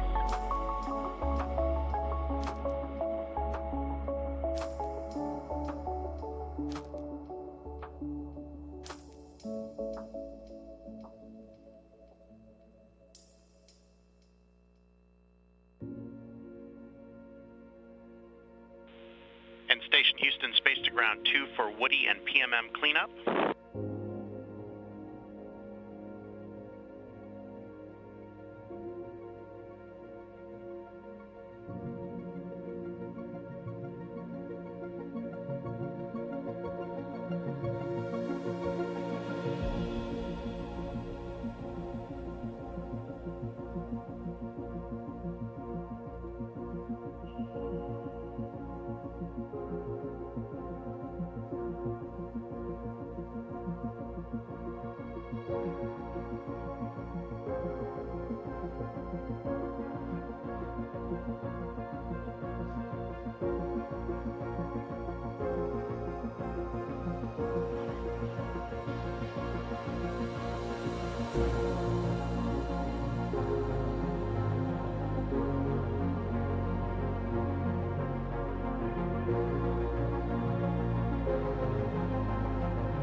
Houston Station, go ahead on 2. Hey, this is regarding the crew note on step 8. Just wanted to follow up on that when you are ready to copy. Ready to copy. Okay, so we copy that there is no room in starboard 4, Alpha 2, Bravo 2, Charlie 2. The mesh bag can go into starboard 4, Alpha 1, Bravo 1, Charlie 1. And the CTB containing that mesh bag can go into the MTCTB pantry. Okay, and just a quick question about this. I believe the PFS items in here are the ones that we use when we do max CVIS, which is an activity that I assume we expect to continue doing. The starboard 4 rack bay, which includes this Alpha 1, Bravo 1, Charlie location, takes a significant amount of time to access due to a huge amount of rack front stowage. We essentially have to remove an entire wall of stowage in order to access anything in that location. So I just want to make sure the team is assessing the stowage impacts of our future ops to go get this PFS hardware if we put it there.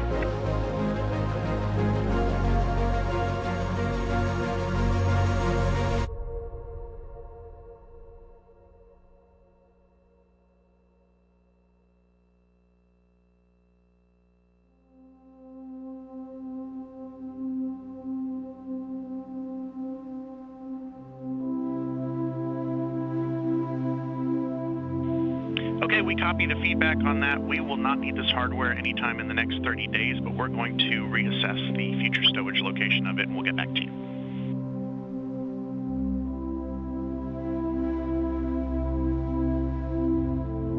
Okay, sounds great. It's currently just it's stowed in the CTB on the S4 rack front. Should I leave it there for now, or should I put it in Alpha 1, Bravo 1, Charlie 1? You can leave it there on the rack front for now. All right, sounds like a good plan. Thanks.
Houston Station on 2 for PAO jump setup. We are with you on 2. Okay, I think I need to adjust the view a little bit.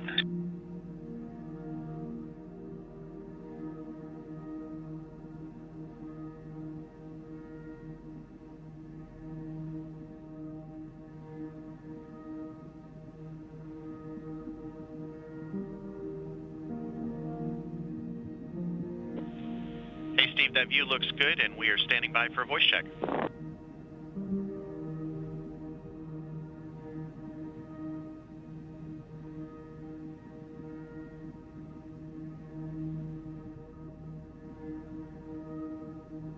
How's that?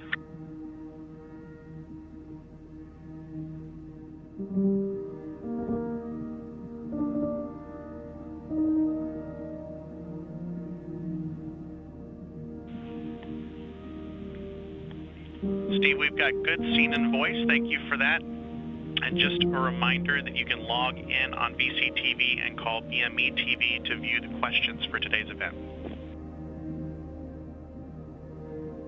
I'll keep that in mind and talk to Frank and see what we want to do. We'll be back in a few minutes.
station on 2 for robot setups, part step 2. Going on 2.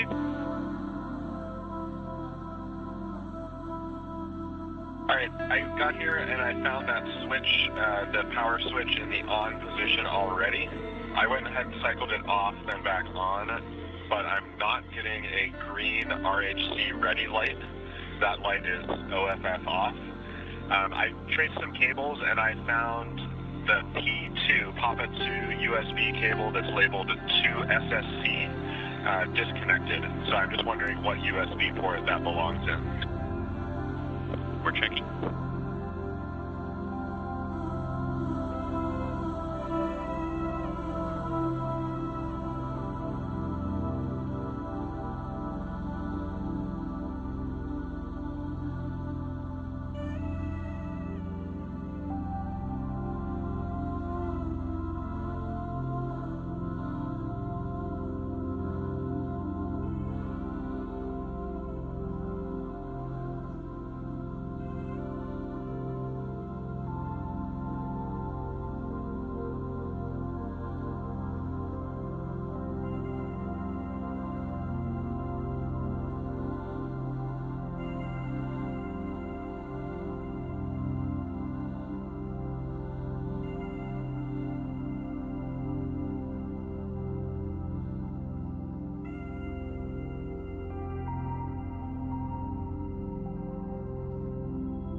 Yep, just checking to see if we have a location for pop-into USB cable.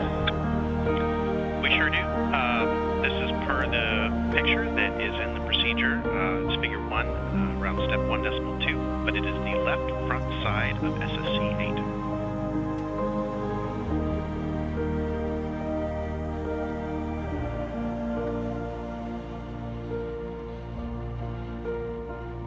Okay, I will take a look at that. Left front side, SSC 8. Thank you so much. And I am looking at an SSC down here as well. It is the only USB port on that side.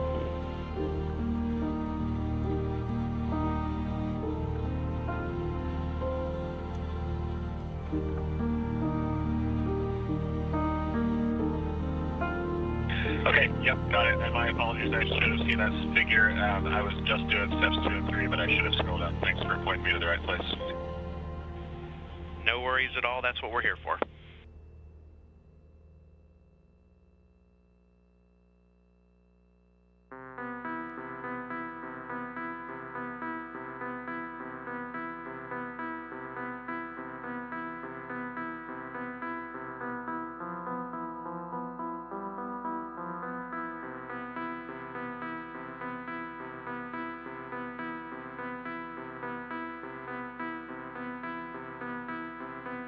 and Houston Station for more robot questions.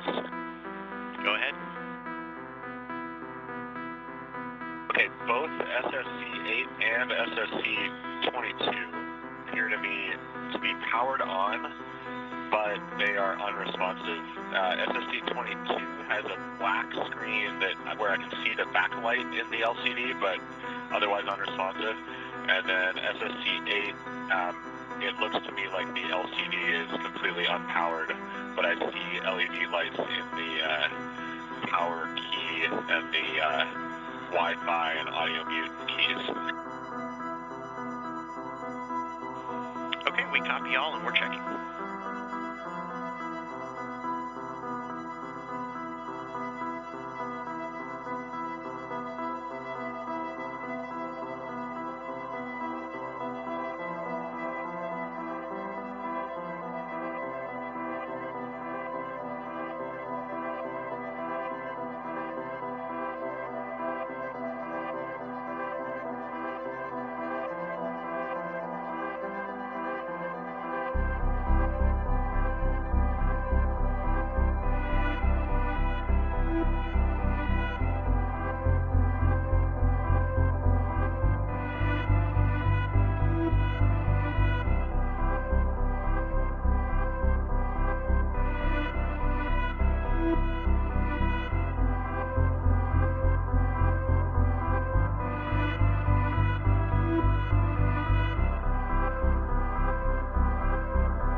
Woody Houston's back with you on 2 for robot.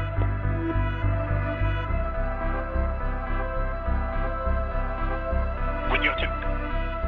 We will have you power cycle both SSC-8 and 22, please. Copy, and work.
Station on 2, while those SSCs are rebooting, I've got a TOCA question. Go ahead for TOCA. Okay, it looks like the analysis finished, and I reported the results in a crew note. I also wanted to report that in the alerts field of the TOCA display, I'm seeing ref max out of range with an orange background.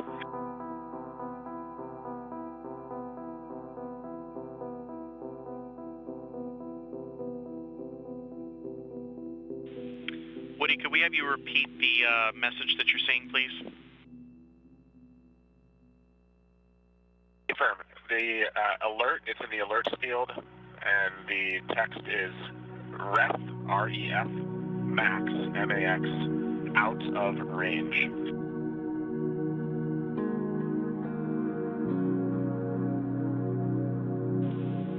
Okay, you can go ahead and acknowledge that alert and close out the procedure.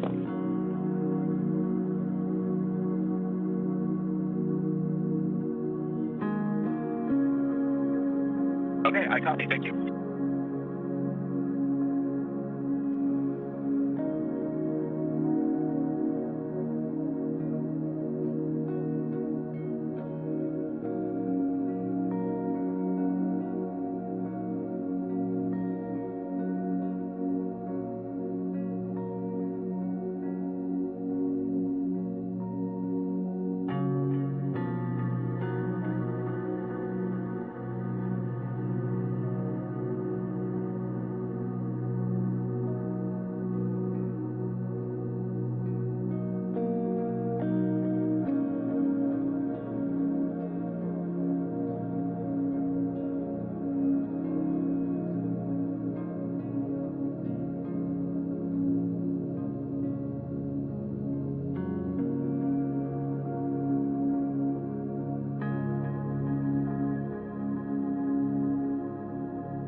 Houston on 2 for the upcoming PAO event. Just a heads up that you might still see color bars on your VCTV there. We are working on getting that routing in place. Copy, thumbs up. Station copies.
Station, this is Houston. Are you ready for the event?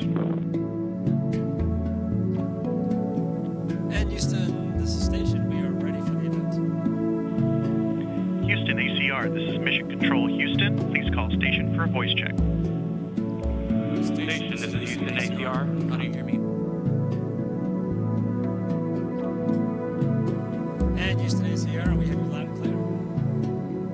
Please stand by for opening remarks. The New Mexico Museum of Space History in Alamogordo, New Mexico, home of the International Space Hall of Fame.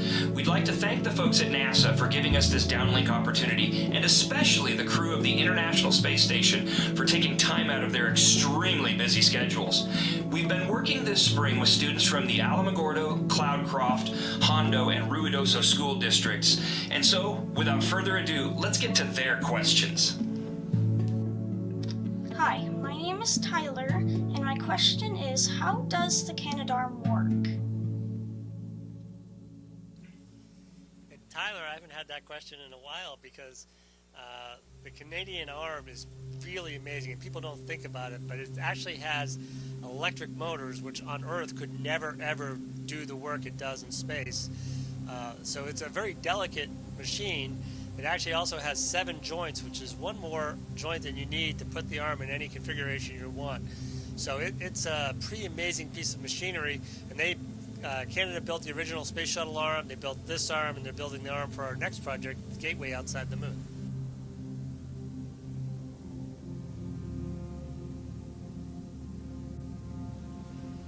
Hello, my name is Gracie Ann, and my question is, what are ways, other than using a treadmill, that you can exercise in space? Hey, Gracie Ann. Well, that's a really good question because exercise is super important to us up here. So much so that we actually schedule about 2 hours of exercise time because one of the downsides of being in microgravity is that your bones don't get the pressure that they normally do on Earth from walking and standing and just doing the day-to-day stuff that you do. So up here we do resistance exercise on a machine called ARED, which is a really cool machine that uses vacuum cylinders to create resistance so that we can exercise. We also have a treadmill, like you said, and that's kind of cool because we have to put a harness on and bungee ourselves to the ground so that we get pulled down onto the treadmill so that while it's turning beneath us we can run. And then we also have a stationary bike that we clip into. The cool thing about that is that it's missing a seat because in microgravity you don't need to support your upper body. So you can just pedal while your upper body just kind of flies around and floats around. So it's really cool to be exercising up here and see the way that microgravity affects the things that we do. Hi, my name is Jordan, and my question is, what is the most important part about your job?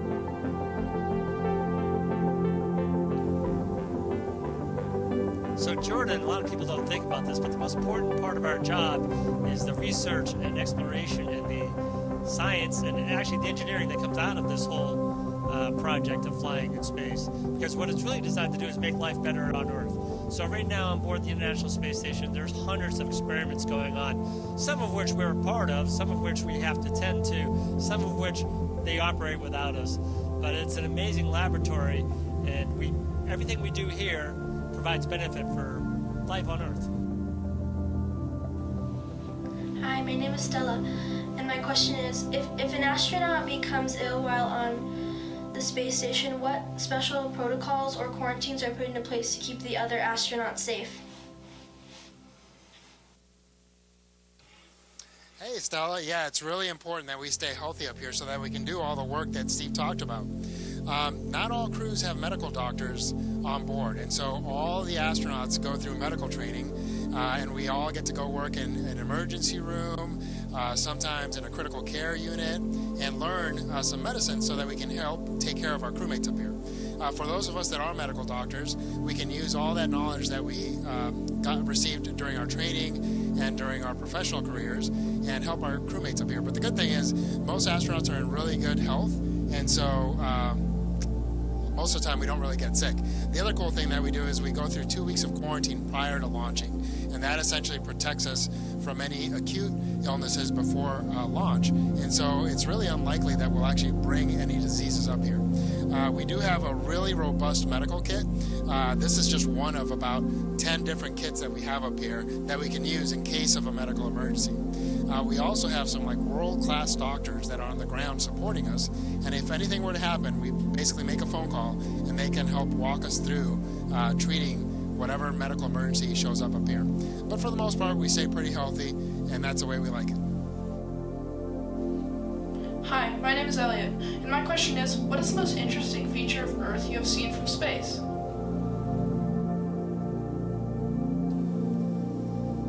What I find most interesting when viewing Earth from space, other than when we fly over cities we know and places we have family and friends, is the clouds. Because clouds have incredible textures, and you see layers and layers sometimes of different cloud formations as they cross and as fronts meet each other. And it's really amazing to me to watch clouds from space. Hi, my name is Sam. You were on the space station day and night for weeks, so what do you do for fun?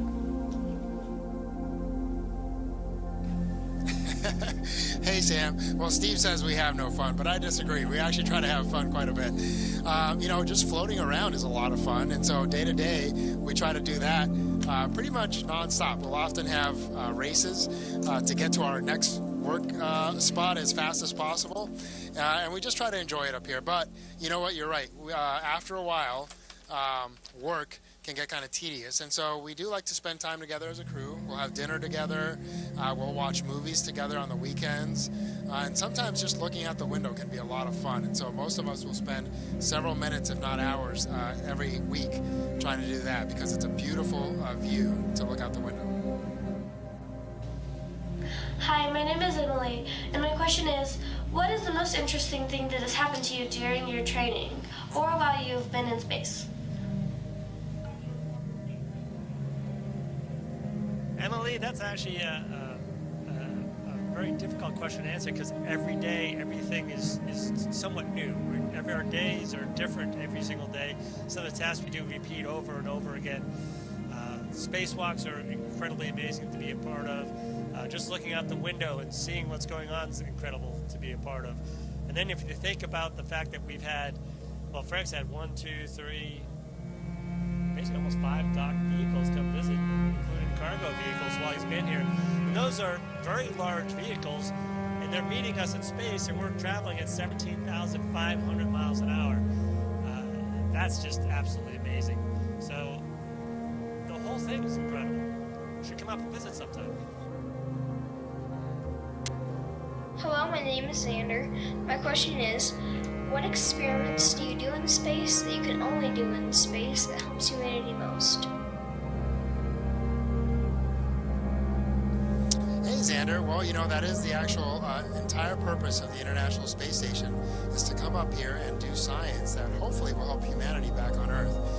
Some of the forces that we have here, or lack of forces, such as convection and gravity, allow us to do experiments that you just can't do back on Earth. Some material science, so we'll melt different metals and see how they respond to a lack of gravity.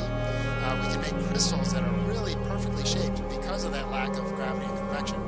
And those crystalline and protein shapes can then be used to make medicines. And those medicines can perhaps yield much better ways to treat diseases back on Earth. We also study our own bodies. We go through a lot of changes up here, some of which mimic aging. So like bone degradation, muscle wasting, all those things happen up here because of microgravity, but they happen really fast. And so we can study those changes and see how we can affect them and perhaps get rid of them so that we can help all of humanity back on Earth. Hi, my name is Addison. My question is, why does the spacecraft drop parts whenever it goes into orbit?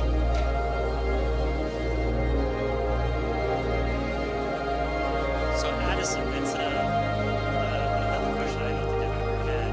Actually, when we launch off the Earth, we carry a lot of fuel and a lot of weight. So as we spend that fuel, it empties out a portion of the spacecraft. So then we can get rid of that portion of the spacecraft and use the next portion, because every single pound that you don't have to take to orbit takes that much less fuel. So it's really important, and they designed these spacecraft really carefully to allow us to get off the ground and get motion, and then you get rid of the first stage, and then the second stage will you'll go even further into space. If you added more stages on some of these vehicles, you could go a very long way. Hi, my name is Manasseh, and my question is, how is being an astronaut beneficial?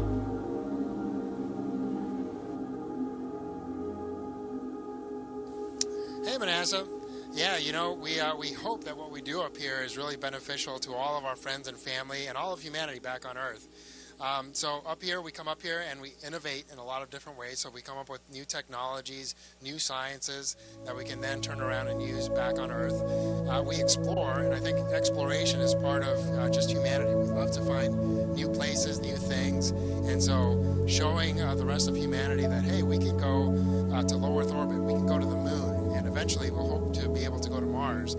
We hope that all of those things help to inspire not just adults, but especially kids like you guys, so that someday you can do even bigger and better things than what we're doing now, and we can all just sit there in our rocking chairs and say, wow, they're doing really amazing things.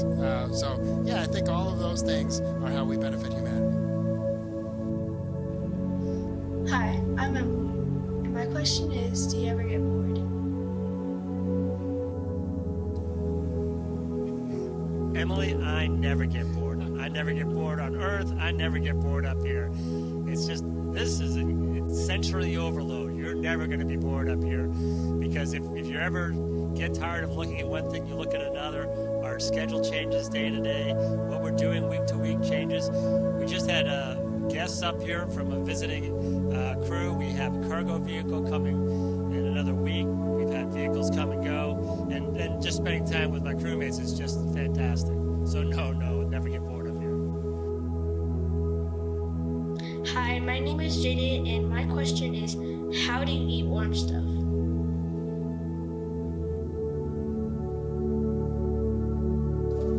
Hey, Jaden. Yeah, you know, eating is really important, especially for our psychological health. So we try to bring up lots of yummy food. Most of it, like Steve is showing you here, comes in these two types of different packets. One looks like an MRE, which is a meal ready to eat that the military uses, and the other one comes in little dehydrated packets like this. And we basically hook it up to a little machine that shoots water in there. And both of these packets we can put in a small little hot plate that we have. We don't really want to have fire up here on the space station, so we basically use electricity to warm up a metal plate, and then this gets put up